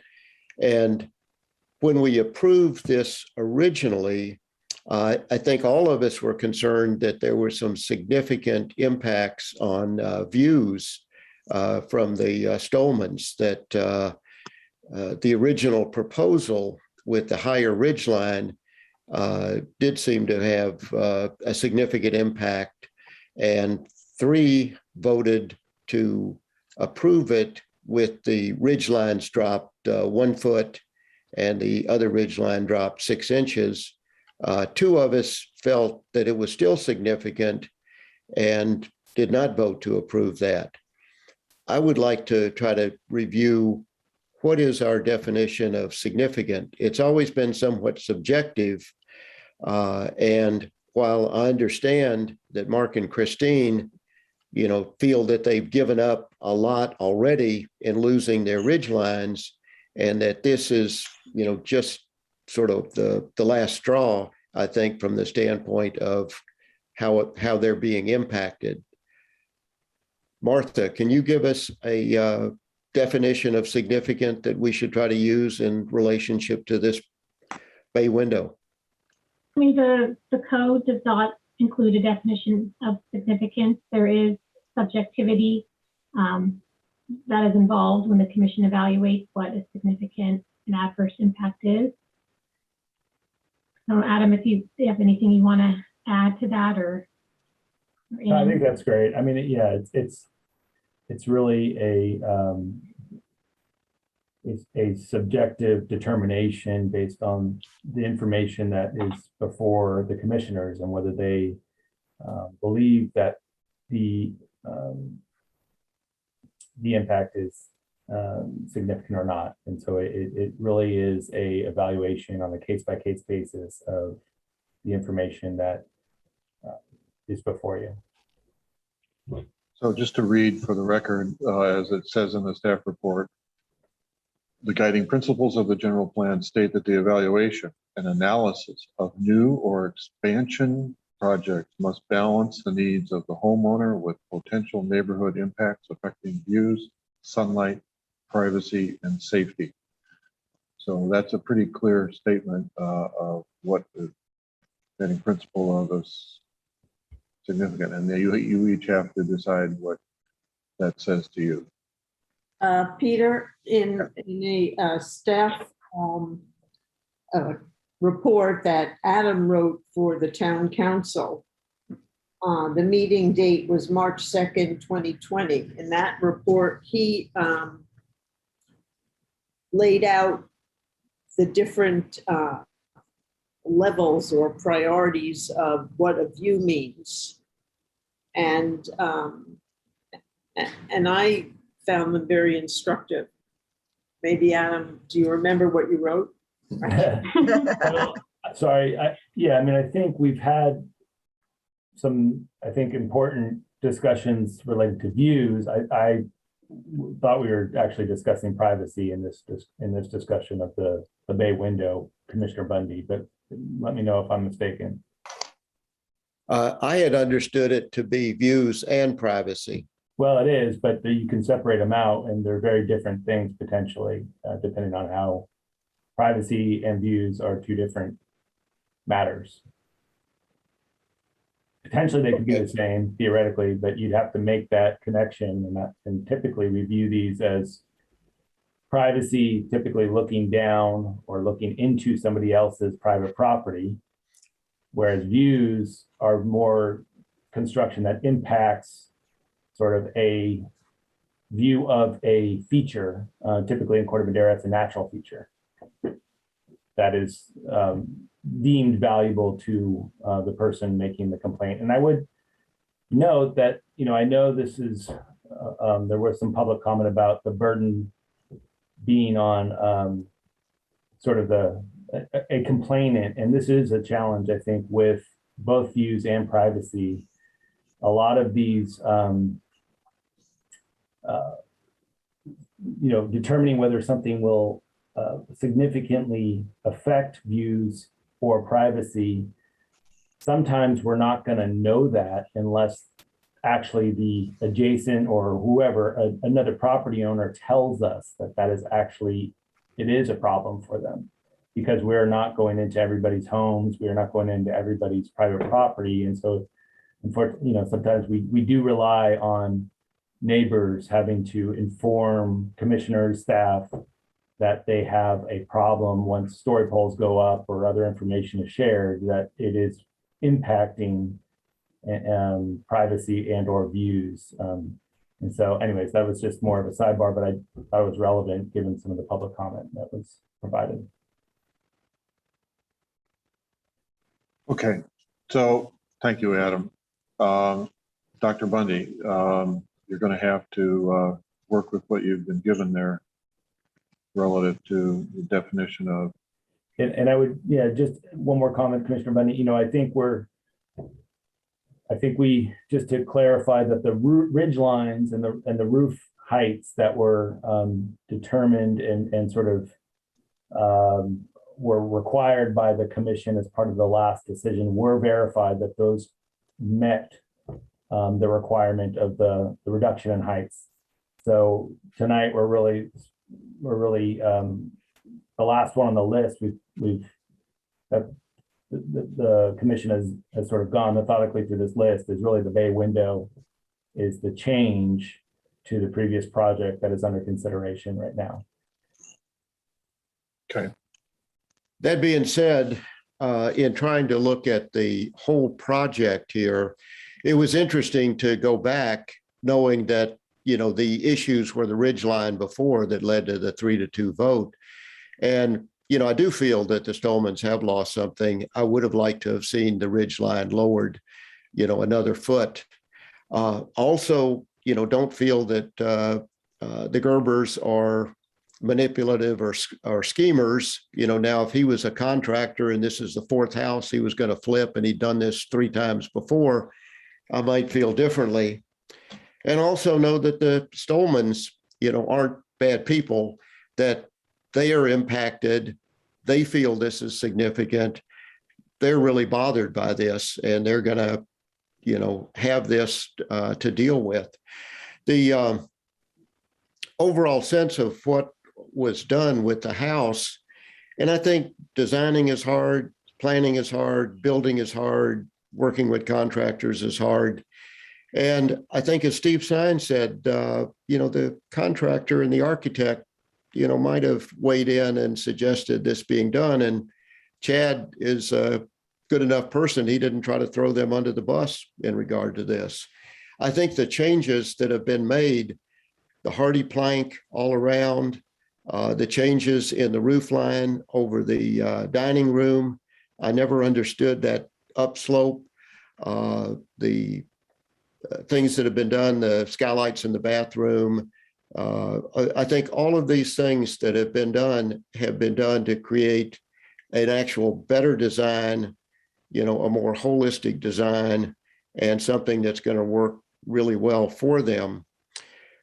I also believe that if these plans came before me, as they're drawn up, I wouldn't vote to approve it on the basis of the ridge lines. But as we've been told, we're not really debating that. We're just debating the changes at this point, particularly the bay window. And while I know this impacts the Stolmans, I can't really say that this is a significant impact from the standpoint of views or privacy. So I can make the findings that these additions and changes are acceptable to me, and I would vote to approve. Thank you, Dr. Mundy. Commissioner Rizzo, I'd like to see where you're landing on this. Oh boy, it's tough to take the original out of my head, but if I'm just directing my attention to this bay window, all the rest of the things you can't really see because the addition's in the way. So that's why I didn't have an issue with any of the stuff on the other side, because we were directed not to look at it. And I agree with Commissioner Bundy. If this came before me, I think there would be other opportunities maybe to move the mass a little bit in a different direction, but that's in the past. I do think that there's a significant privacy. I'm having a hard time with finding 3, because if you look at it as a neighborhood concern, it's in the backyard. There's only the adjacent neighbors that can be impacted by this, and the main neighbor is being impacted, and they've said so, and they've voiced an opinion, and they came to us to make a decision. So I'm having a really hard time with finding 3 on the privacy aspect, because I think it's significant enough to the neighbor. Is it significant enough for the entire project? I mean, I think that's hard to quantify. So I'm having a hard time with finding 3. Okay. Relative to the bay window, yes. Yeah, because I think it's the view. It's not from the Stolman's house looking down, and which that view is great, but we're not talking about we're not talking about the neighbor's privacy below now, which we typically do, looming over the neighboring properties. We're looking at the privacy from someone looking up at the entertaining area of the neighbor. And I think if you would take that Anderson sticker off and look up, you'd be able to see people walking around on that patio. So I think that there is definitely an impact to privacy if you were to stand in that window that is oriented directly at their pool. So that's my opinion. Okay. All right. Commissioner Mandel. I first really think it's necessary to thank all the people who made public comments about this. I think it's important that everybody got a chance to speak, and I'm happy that so many people did voice their opinions, plus and minus and all around. I agree with what Commissioner Rizzo just said about privacy, and I'm also looking at what Adam had written in 2020. One of the things that I think he said is that in the context, you look at the context of all the views from an affected property so that the loss of view is considered relative to what view remains. That's their view. I'm having a problem with it because the Stolmans have a long range view of a ridgeline there that's been eaten away by the impact that this bay window makes sticking out.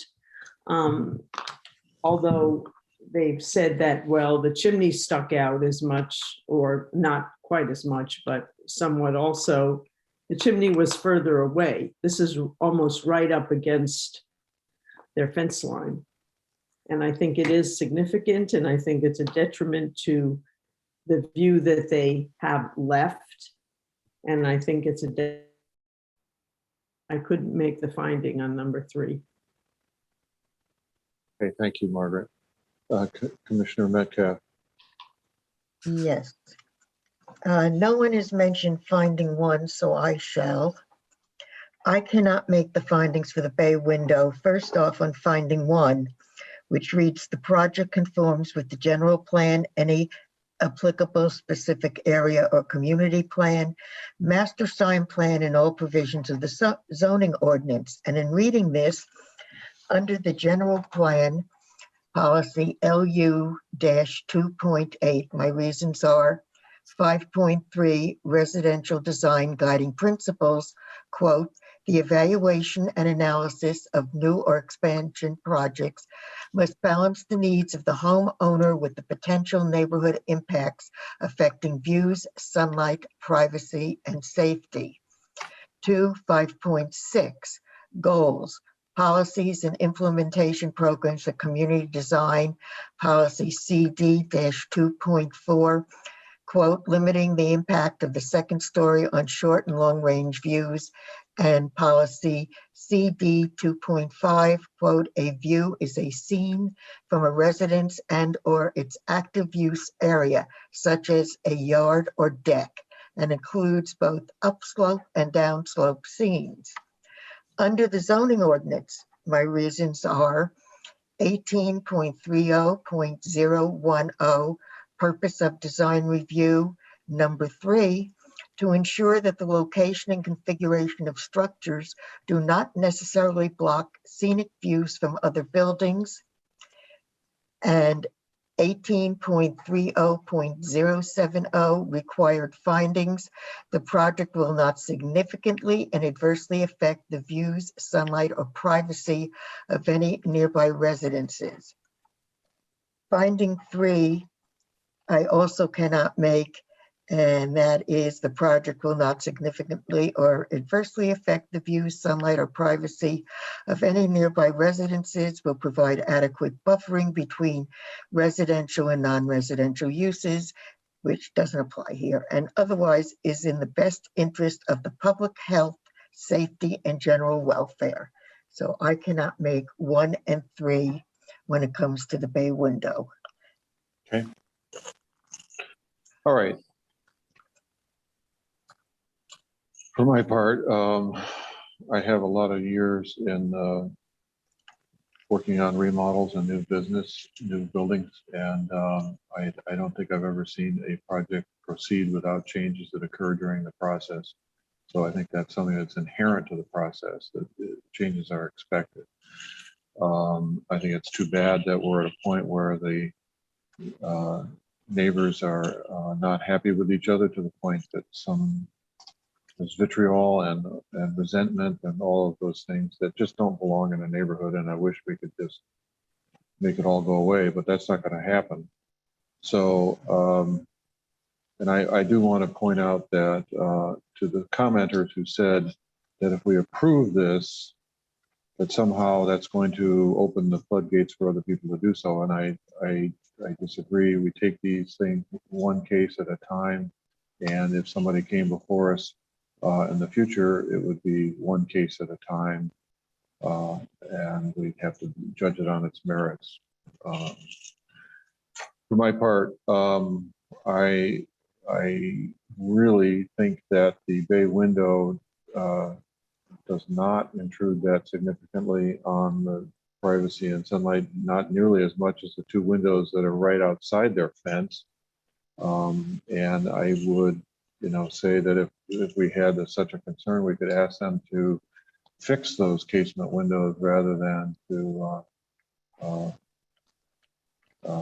let them be casements. But what this is all saying is that they would go back to the approved windows, which do open, and they would have still noise privacy issues with the approved windows, I think, no matter what.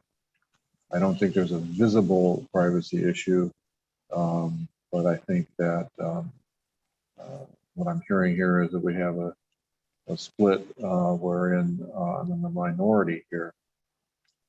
So that said, I can make the findings for each and everything on the proposal of changes, but to Phyllis's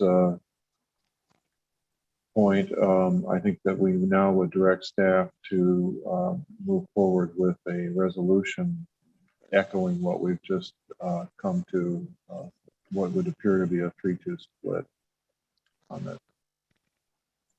Wouldn't it make sense to have us vote on items 2.11 on the change list and then just take care of the bay window?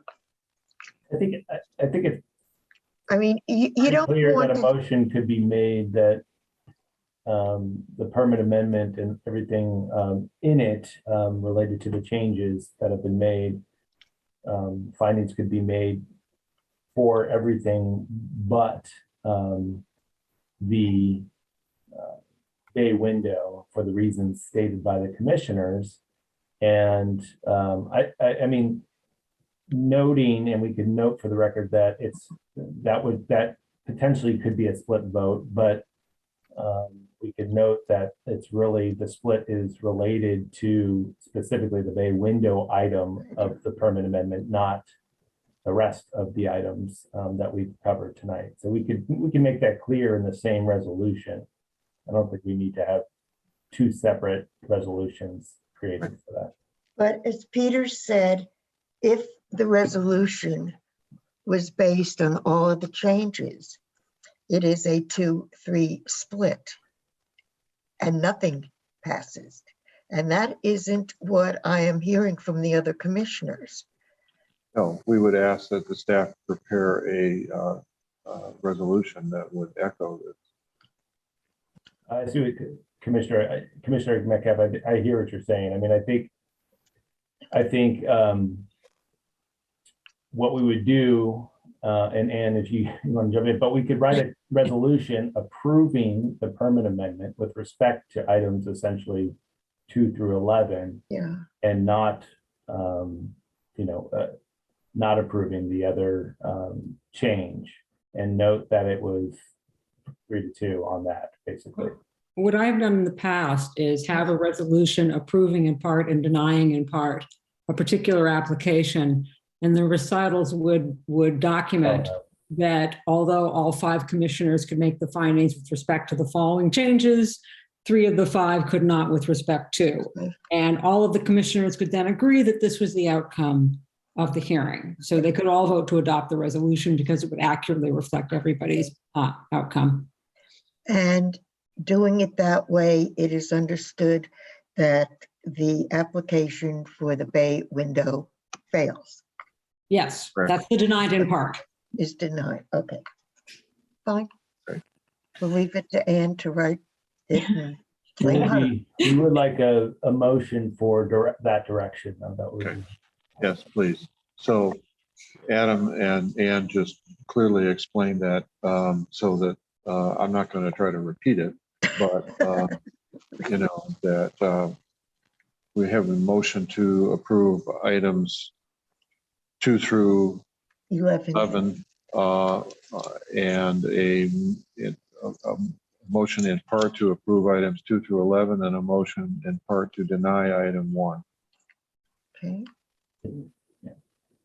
in accordance. Do you with- want to try making that one? I don't. Well, there we have it. I think that it doesn't need to say much more than that. So I'll make that motion then to say that we would, Sir, you can't I know. interrupt rules. I'll give it a try. How's that?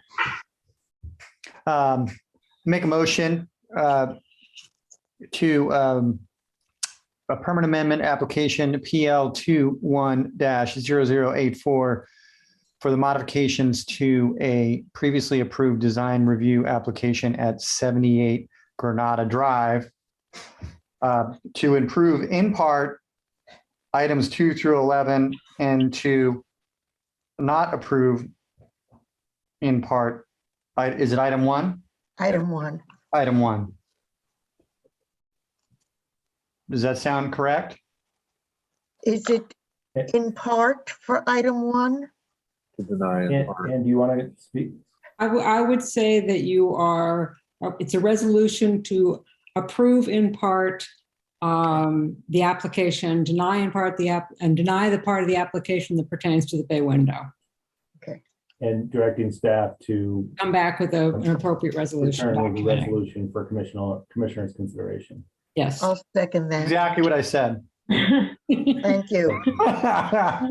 I'll second that, Peter. Okay. Bob, you have a, I had a question in regard to this.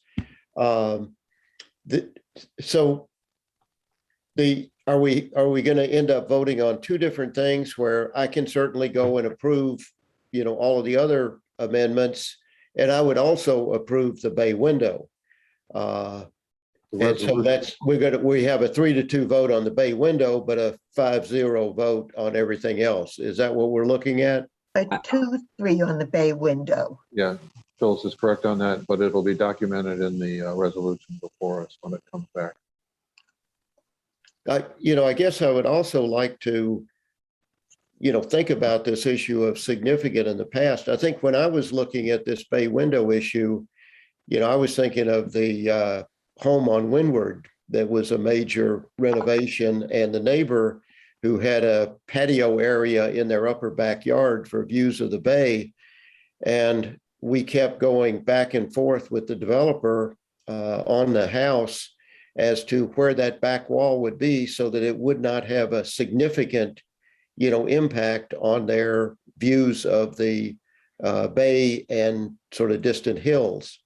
And I think we ended up thinking that if it was less than 20 or 25%, that would not be significant. So that was sort of my reference for significant in trying to think about the bay window and its impact on the Stolmans. Understood, Bob. Okay. Yeah. So let's take a vote on this. Do we have a second on that motion? Yeah. Phyllis second that, Okay, right? great. Yeah. I'll call the roll. Starting with Commissioner Rizzo. I guess that's a yes, right? Okay. Commissioner Mendel, Yes. Commissioner Bundy, What am I voting on? You're voting that it's going to be approved in part and denied in part, and that the resolution will show that there was a 2-3 split on the bay window. Yes. Okay. Vice Chair Metcalf, Yes. Chairman Chase. Yes. Thank you very much.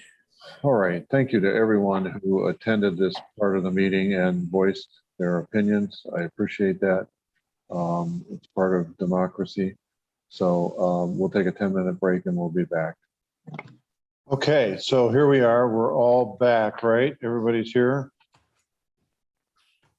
And now Mr. Wolf is going to talk about this discussion and update on Senate Bill 9 housing legislation.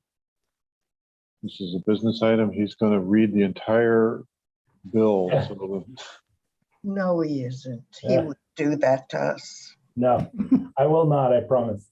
Let me get to the staff report real quick, though. So really, I just wanted to make sure that, there we go, that the, the commission had the same information and a benefit of sort of a briefing on this new piece of legislation. I mean, I know we've talked about it back in November as a group when we presented the objective design and development standards. A lot has happened sort of in terms of analyzing what the bill actually means. Now it's actually effective as of January 1st of this year. And we went to the town council on December 21st, right before the break, to get some direction from the town council on how to approach sort of adapting our processes and our regulations to deal with this new legislation that is now effective in town and applies to all our single family zoning in Corte Madera. So I wanted to make sure that you're aware of the direction we received, and also just make sure you're aware of some of its potential effects on development, potential applications that we may see in Corte Madera as a result of this.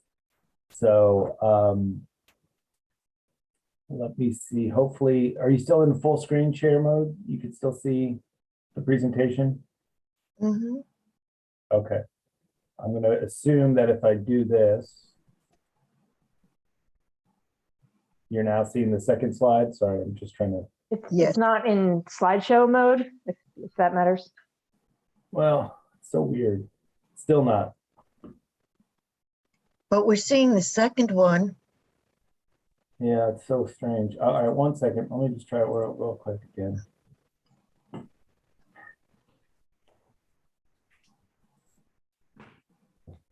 I don't know.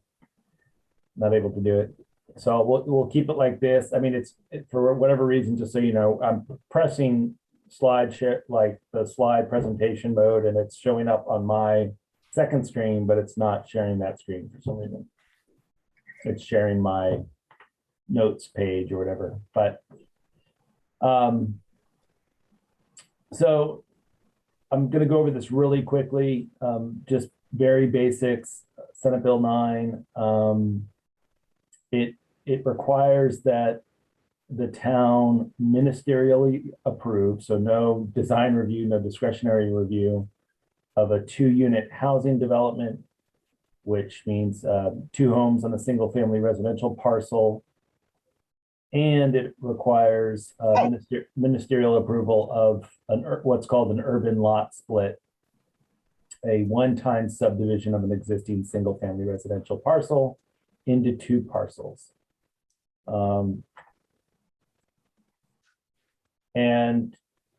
There are some, it really applies to all single family residential zoned properties within Corte Madera. There are some exceptions. I won't go through all of them, but we've listed a couple of them here. But a lot of these don't really apply in Corte Madera, other than potentially this last bullet, where if somebody has been renting a single family house to a renter in the last 3 years, then you're not allowed to take advantage of SB 9 by demolishing that structure and then building new units on it. And just for purposes of where this applies in Corte Madera, this is just a zoning map that basically all the beige areas, you're seeing my cursor, but all the beige areas, which are in this color, over on the bay side as well, Mariner Cove, Marina Village, so on and so forth, and all the yellow areas, those are all single family residentially zoned parcels. There's some additional ones as well, these sort of light green ones, and this light green area too as well, all single family residentially zoned parcels in Corte Madera. So it applies to all those areas. Currently, as you know, our sort of prior to SB 9, current state law allows, as you know, one primary dwelling unit, and then you could have an accessory dwelling unit. According to our laws, that's limited to 1,000 square feet for, well, state law limits it to a maximum of 1,000 square feet for a 2-bedroom. And you're also allowed to have a junior accessory dwelling unit as well on one single family zoned parcel.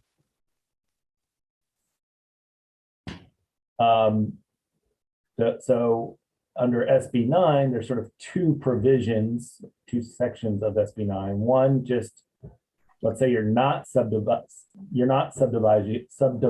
your lot.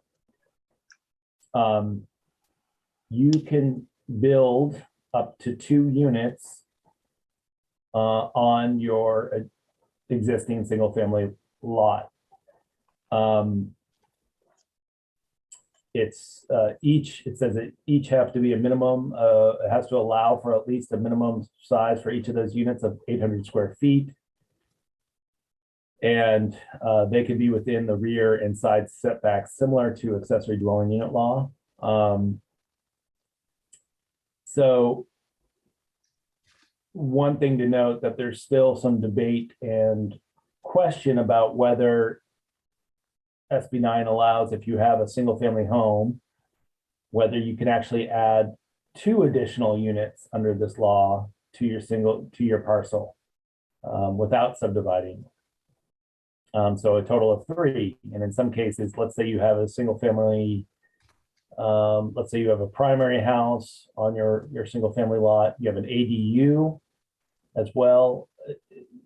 Some interpretations we've seen says that you can still add 2 more units as well to your single family parcel. And everything we've seen varying interpretations with respect to this provision of the law. And it's not any real guidance from the state or HCD as to what is really allowed under this provision. So it just points out that there's still some ambiguity, or it's still unclear exactly what some provisions of this law really mean and what's legally allowed. And so cities across the state are really, and counties are really grappling with this. And I should mention, one of the reasons why we went to the town council in December was because there was a lot of different activity from different cities about how they were handling the impending effective date of this law. And so we wanted to make sure that we got a direction from the council. So let's say the other provision of SB 9 though is, let's say you do, this is a little bit more clear. If you have a single family parcel, you can split that lot and you can build up to 2 units on each lot. And this is sometimes sort of referred to as the duplex provision. So this is called an urban lot split. And that would essentially result in a maximum of 4 total units. They do have to be a certain minimum size, but it's very small. But you do have to split your lot like 60-40 in terms of area. It can't be more than that. It can't be 70-30 or 80-20 or something like that. Importantly, what can get built on these lots, again, it's ministerial, have to be, are subject to objective standards.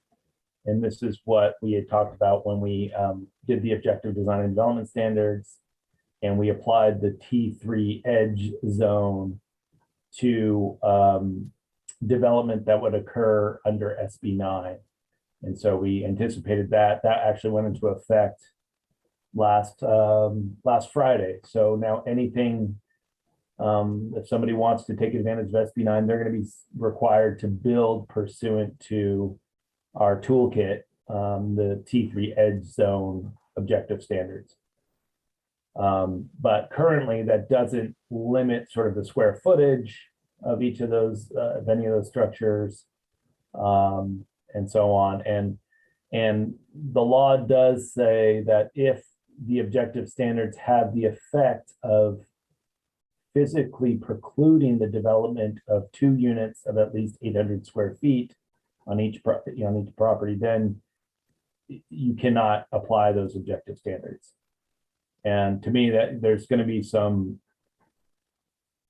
relieves a lot of room in my mind for what objective standards have the effect of physically precluding that the development of 2 units of at least 800 square feet. ABAG has started to try to provide some graphics that try to represent what you can do. But I don't, it's just different forms. I'm not going to go through this necessarily. Some of you, if you want, I can send this to you separately. Just it might be even as an attachment, but to your staff report. But really, it's just guidance is still coming out. Even ABAG's frequently asked questions say some parts of the law are still unclear as to how to apply them.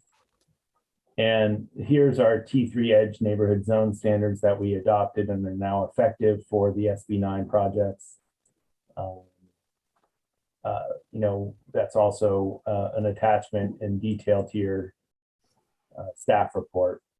And then, so we went over this with the town council, and then town council, one of the questions we asked them, some cities were adopting urgency ordinances essentially to apply processes, basically application requirements and processes for SB9 applications, and to sort of in the interim adopt some objective standards that would apply to these projects while a more permanent ordinance is being worked on, which obviously takes some more time. So the town council did direct staff to bring to them an urgency ordinance for consideration at the next Tuesday's council meeting.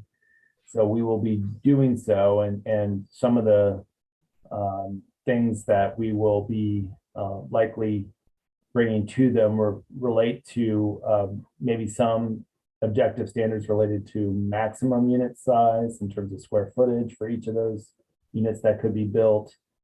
We're looking at basically making clear what the fire code requires and bringing that sort of to at least be front and center. So that's clear with somebody going into the process, they understand what those objective standards are related to fire code, driveway widths and whatnot.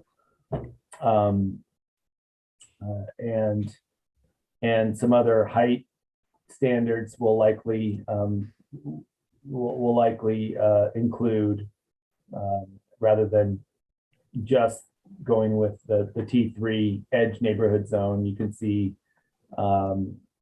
there is a height standard that's less than R1 currently allows for structures in the R1 zoning district, but it's still relatively high, especially if you're in the rear yard. What you're allowed to do under SB9 is go for sort of like the accessory dwelling unit. So we're sort of looking somewhat to the accessory dwelling unit ordinance that we currently have and some of the objective standards there, as sort of a way to at least a framework to think about projects built under the SB9 and how they might fit in single family zone neighborhoods.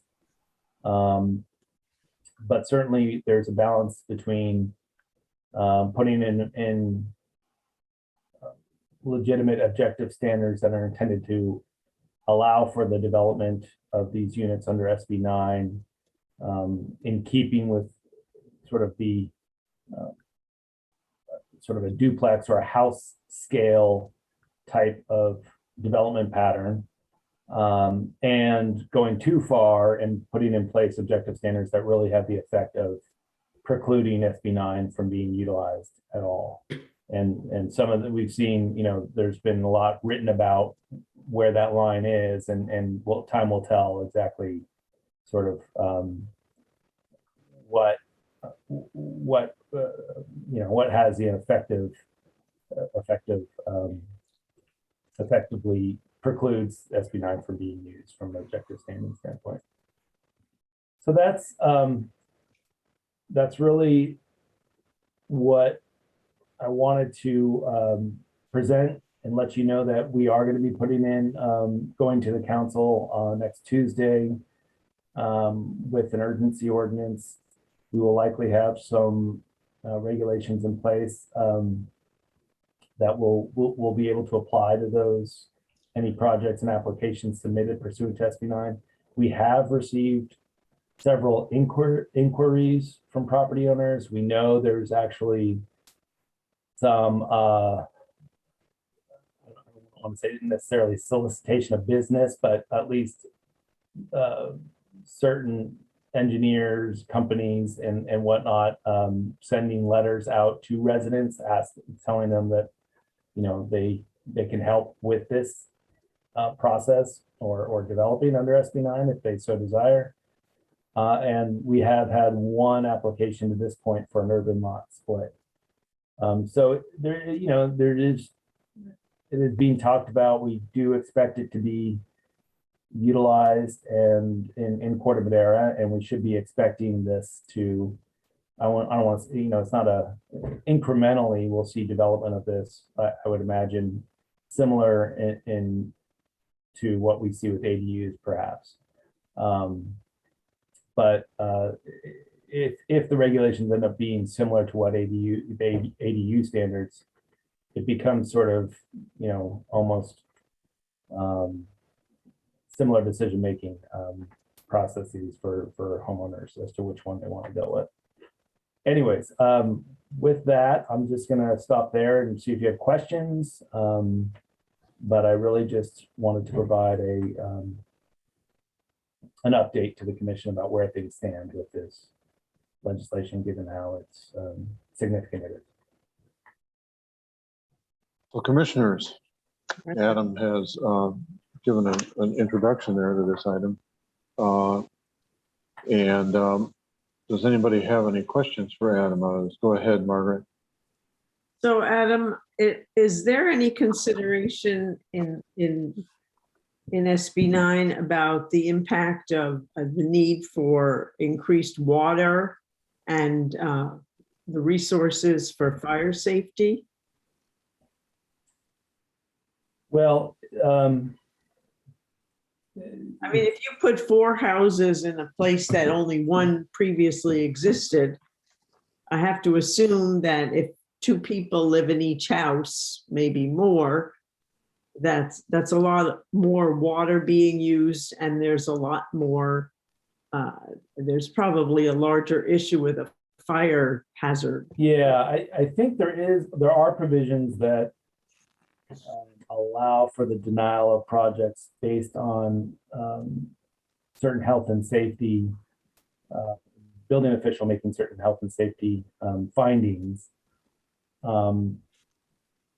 However, the bill explicitly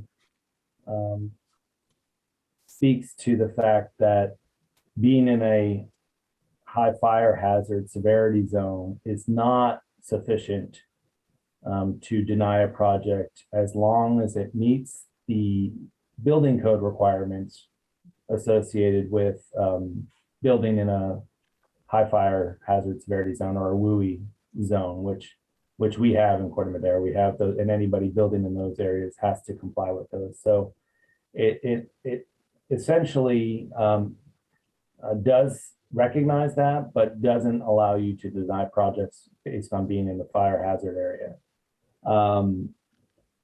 There may be in unique circumstances some other factor that presents itself that we would have to take a look at on a case-by-case basis. But generally, no, that you cannot deny a project under SB9 for being in those areas. Water, I'd have to look a little bit more clearly at. I think as long as the water district does not preclude new development from occurring through something like a moratorium, or they would have to make a finding that there's not adequate water, then then it's assumed that there's sufficient water to house additional population. Okay, does that sort of help you out there a little bit, Margaret? Well, I appreciate Adam's talking about that. Yeah. Okay. Anybody else have questions for Adam? It's like Bob does. Bob does too. Yeah. So any development, SB9 in a flood zone would have to get to base flood 11 for a development. Thank you. Correct. Okay. Mr. Rizzo, did you have some questions? Yeah, I did. So if I'm hearing you right, we're going to apply the design, the objective design standards to a development if they go ahead and with application for SB9, and if there was an ADU, the ADU would use the codes for the ADU, or would you apply that as a second unit? Because the setbacks are different, correct? I think that's a good question, because it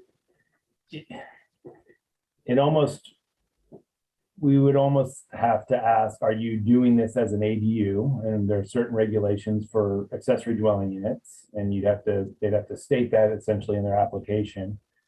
And if they say, no, we're doing this under SB9, then SB9 rules, even though the structure may ultimately look very similar, Yeah.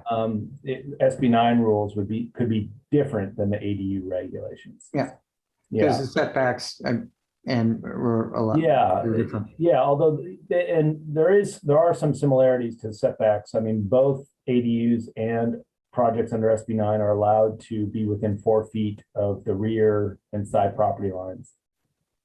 So there's setbacks that are actually similar in terms of what they're allowed to override in terms of local zoning.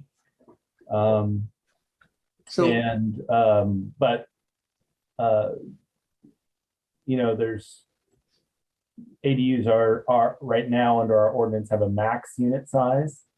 So there's a maximum by state law of certain size. Currently under SB9, without having an urgency ordinance or other ordinance in effect, you're strictly limited to what the FAR for the lot would allow. And lot coverage and other development standards that would apply. So if you have a very big lot, you could do several large houses, for example, large duplexes until such time, but we are going to be probably addressing that in the urgency ordinance. But I mean, within our development standards, we've got a unit per acre on R1 that it wouldn't comply with, correct? Correct. So that is overridden, yeah, by SB9. That would be an objective standard that essentially contradicts the state law. And I remember reading that there was a lot minimum to do the lot split. Yeah. Is it 2,400 square feet then? Because there's a 1,200 minimum for a lot? Yeah, I think, yes, 24, if you did a 50-50, yeah, it's 1,200 square feet is the minimum lot size. All right. And then I had a question about so it sounds like if you do a lot split, it's just like doing a lot line adjustment. It would have to go through the county where they're going to be busy.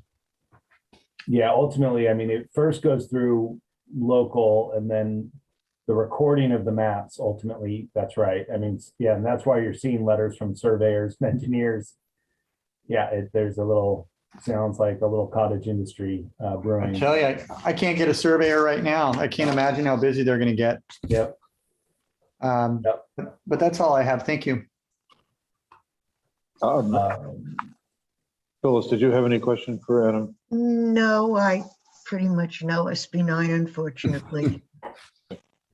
Adam, in the staff report, it says that under allowable unit sizes, the state statute does not include a maximum unit size. So that is something that the town is going to have to imprint on the. Yeah, yes. I mean, we are looking at that. I mean, there is on a lot by lot, each lot has a theoretical maximum because of our floor area ratio standards. But the state, but if we wanted to, we also are able to put in a maximum unit size as well as a development standard. But in any case, no matter what we do, at least 2 800 square foot units could be built on under a lot split, so under 4 units at that size, or in the case of not splitting your lot, 2 units, sort of on a single family parcel of up to 800 square feet each. So there's a few items throughout this staff report here, not many, but a few items that I highlighted that would be work that staff is going to bring back to the council for specific. So, and in reading the whole darn thing, and your recommendation about creating an emergency ordinance, or right now you're worried, or there is the possible impact of something coming up that we want to forestall or to anticipate.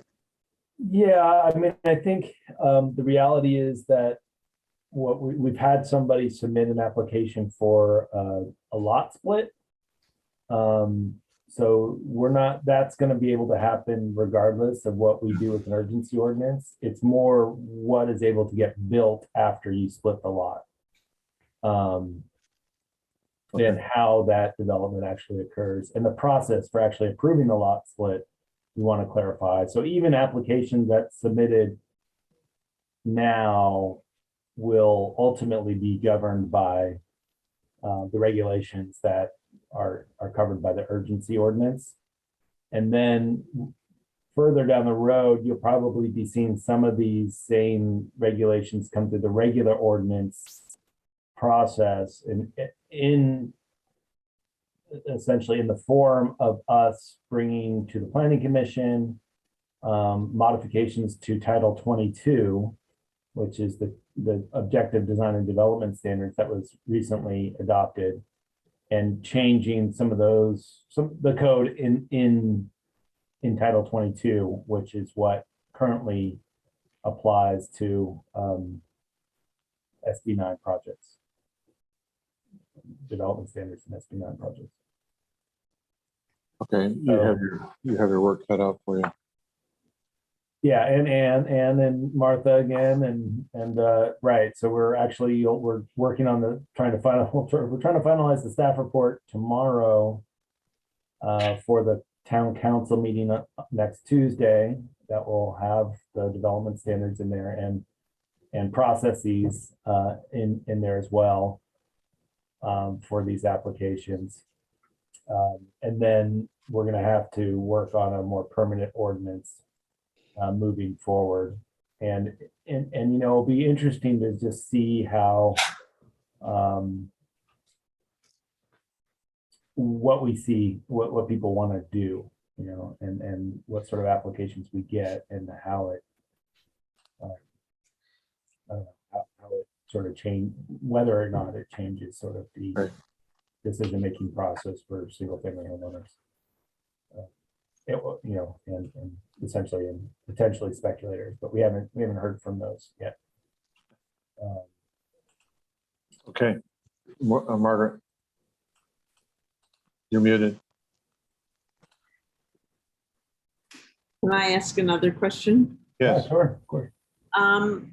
So if you have a situation, and I'm thinking of that situation that we faced a few months ago with that big redwood tree. So to put all these units on one lot, there's clearly going to have to be a lot of clear cutting, I imagine. So where does that kind of issue fall? Yeah, I mean, it's Martha, do you want to? Yeah, so the odds toolkit does include some landscaping standards, and there's a requirement that if you remove a tree of a certain size, you need to replace it with trees I think it's a 24-inch box minimum size tree. So you can remove trees without going through a discretionary process using the toolkit.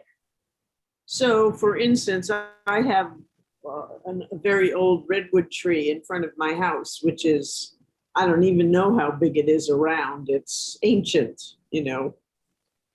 I could just cut that down and replace it with a box tree. You could remove that tree and replace it with a 24-inch minimum box size tree on your property. Well, if you're doing an SB9. Yeah. Right. Well, that's what I meant. Yeah. Okay. Wow. Yeah. That's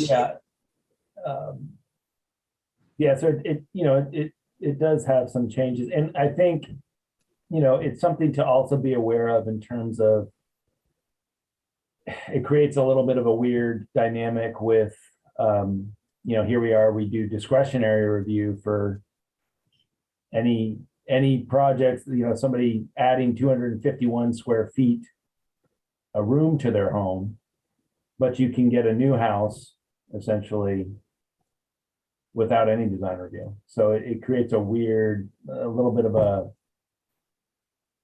challenging dynamic, right, with our processes as they're set up, or just an unusual arrangement. So something to be aware of, and you might think about when you see certain projects before the commission. Adam, how are we going to control the lot coverage and the volume or the FAR? Is that going to be part of the development standards? I mean, is there going to be a maximum? So the toolkit still refers to, and Martha chime in, but the toolkit still basically refers to FAR in our zoning code as a controlling development standard. So that still exists. And lot coverage, I don't believe we have for these projects, but it's essentially setbacks and height and FAR, and obviously design criteria that are in the toolkit would apply. Is that something you might consider in the future? The only reason I ask is because I'm kind of worried about the runoff. If we don't have any permeable area left on a lot, then everything's going to go in the street, and we've already got kind of an issue with runoff. I know Larkspur's got like a natural state kind of in their code where you've got to maintain a certain amount of permeable and non-permeable kind of terra. So there still are development standards for stormwater retention that apply to, I think, if you're disturbing or 500 square feet of land area, then you're still into having to meet the Marin County Stormwater Pollution and Prevention Program standards. So that is a objective standard that would still apply to these projects. How, what's going to be tricky is if once somebody says, well, if you require me to do that, that physically precludes me from actually building my 800 square foot unit or whatever it is. And then how do you debate that? I don't know. But isn't that what we're trying to do? I mean, we got to try to limit it somehow, or else, people be building up to the property line. But the state law allows you to, if you can make the case that it physically precludes you from building that unit, then the objective standard does not apply.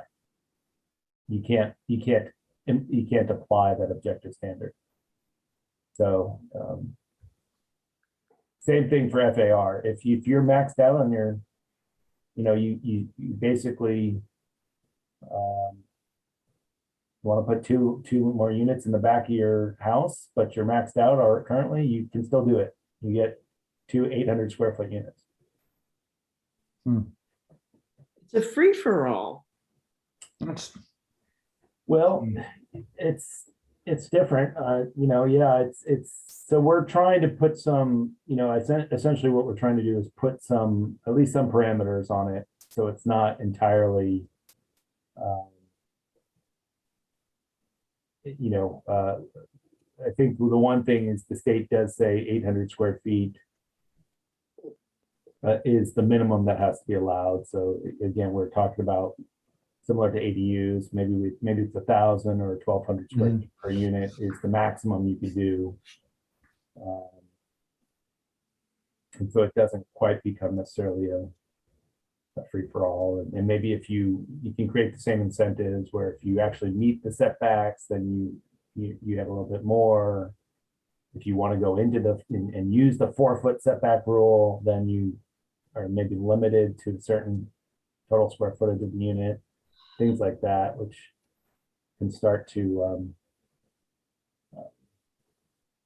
you know, affect what ultimately gets built. But the lot split is really the new, I feel like the development without the lot split is similar to ADU law that we already have. It's maybe a little bit more generous, certainly, but it's similar to what we have. The lot split is really what's, I think, a big change, because that's going to certainly provide opportunity. I mean, people will do that with the intention of actually developing new structures and separate lots and different ownership patterns as well. So we will be talking more about this, and surely, you know, I'm happy to either, if you have more questions about it, if you want us to come back and give you updates, we're happy to do so. But we will be at, you know, the next step is really bring this to the council on next Tuesday. And we'll share with you, obviously, whatever the outcome is of that meeting, and take it from there. Okay, commissioners, it's 9:46 and we want to be in bed by 10 o'clock. So I'm going to say, let's put this item to bed, and then let's move on to commissioner reports, and Adam can fill us in on so forth. Phyllis? Yes, I was at the last meeting of the council, December 21st. It was a long meeting, but on very few topics. One of them was the public hearing, changing the ordinance to allow the veterinary hospitals on the other side of the freeway, which we had already discussed. Then there was discussion that Adam just did now on the staff regarding SB 9. And there was the consideration of a possible adoption of a resolution, which did pass, to create a climate action committee. There's been a kind of an informal subgroup that was put together. Now it's going to be one of the formal committees like the commissions. There was the annual independent audit of both the council and the sanitary district, and both of them came through with flying colors. And just a little bit of follow-up on what Adam said, this new cottage industry that has arisen is, well, they're engineers, they're builders, they're attorneys who are sending out unsolicited mail, making deals with people. Some of them will get you the lot split on a contingency basis. You only have to pay if you get it. Some of them will not charge you at all, but will own a portion of the lot, the second lot.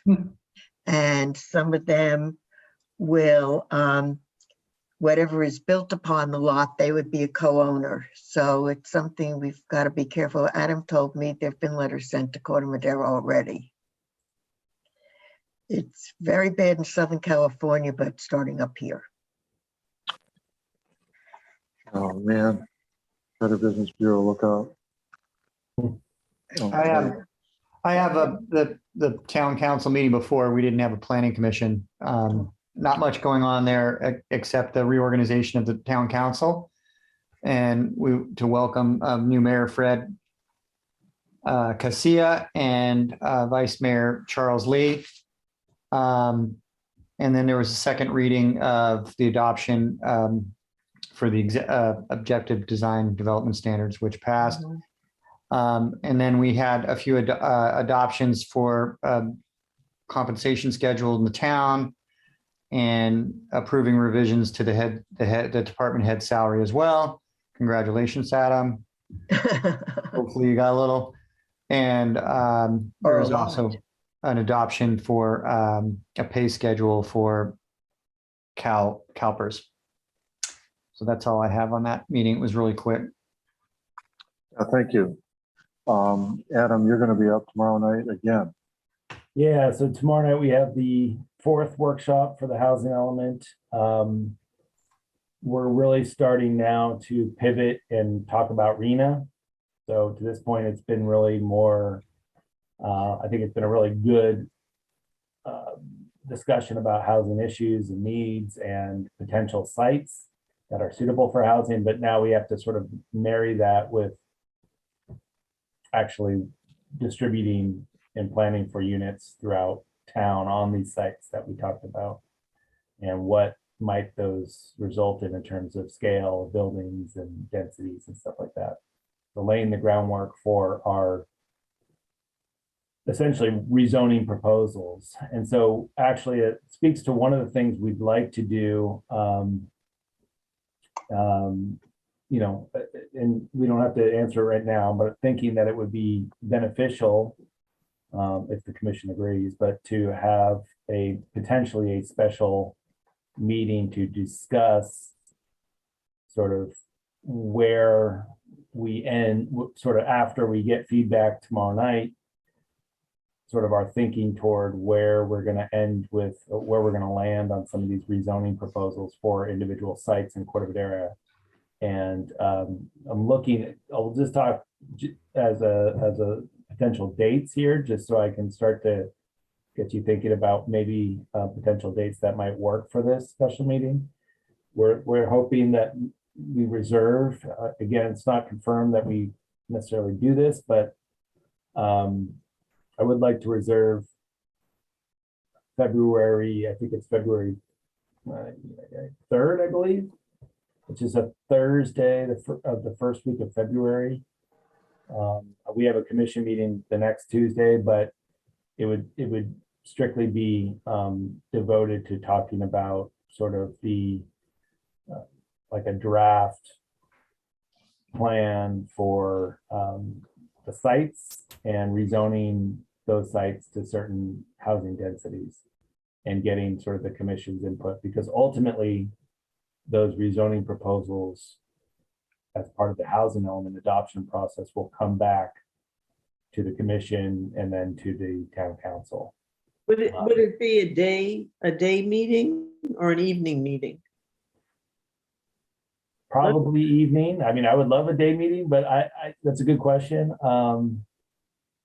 I don't, probably could be earlier evening. We could set the time, whatever works for anybody, you know, for the commission, but we probably would start with the assumption that we just do a normal 7 o'clock meeting, but we certainly could change the time if that was, if you know, commissioners were available at a different time that day. But I think checking in with the commission might be a good idea before we get, you know, too far down the road with solidifying these proposals. So keep that in mind. Is anybody offhand? Is that a bad date for anyone off? Okay. I can't meet on Tuesday or Thursdays during the daytime at all. Those are my court Okay. days. But if it was in the evening, that potentially could work. Okay. All right. Well, that's good to know. All right. And then you've got. Yep. The next meeting is the Best Western redevelopment, the Residence Inn Hotel project. So we're busy times. That will be the next meeting. That's good. So you will bring the resolution back from this meeting on the consent calendar Adam, did it change from a Marriott to something else? No, It's going to stay a Marriott? Okay. I thought somewhere I read it was going to be a different operator. I thought they did change it, Adam, because the first company insisted upon having the central lobby for both the short-term and long-term stays. Yeah, I think still they went Marriott. back to Best Western. Let's not get into this. Yeah. Okay, You sorry. can ask them in 2 weeks. Yeah. So Okay. I just wanted to tell you that today when I was at work, and this will show you how advertising helps the town, or a woman stopped me and said, oh, my son works at one of the stores at the village, and he said that Corte Madera has to add 700 new units because he saw a big sign in the, started this whole discussion around, because I had to explain, but anyway, you see, advertising works. Get the word out. We had a last Wednesday, we were down at the farmer's market in town center. We had a pop-up and just set up a little tent, and we got really good interest over the about 30. We had about 35 contacts of people coming up and looking at the map, and so it's nice. It's nice to see people in person too, as well, just to chat with them at the market. So, but everyone, you know. Good. So that's something to look forward to. And is that staff report going to come out on Thursday, or is there any chance it'll come out any sooner? For the no, I have a feeling it will be probably Thursday. Okay. We'll try to advance it a little as much as possible, but okay. So the final bit of business that we have before us is to approve the meeting minutes for November 30th of 2021. There are two of them, I thought.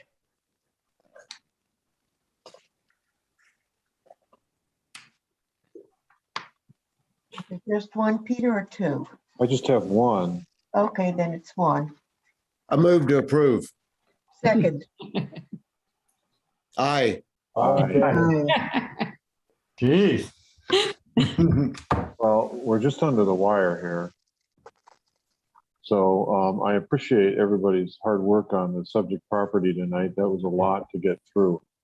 And everybody did some good thinking and some good research and some good listening. So I don't think there's any shortage of attention to the items at hand in that case. So I'm glad you all had good opinions. It's all good. So Okay. I will adjourn this meeting and let's Thank go you. to bed. All right. Goodbye, everyone. good night, everyone. Take care. Good night. Happy New Year. Happy New Year.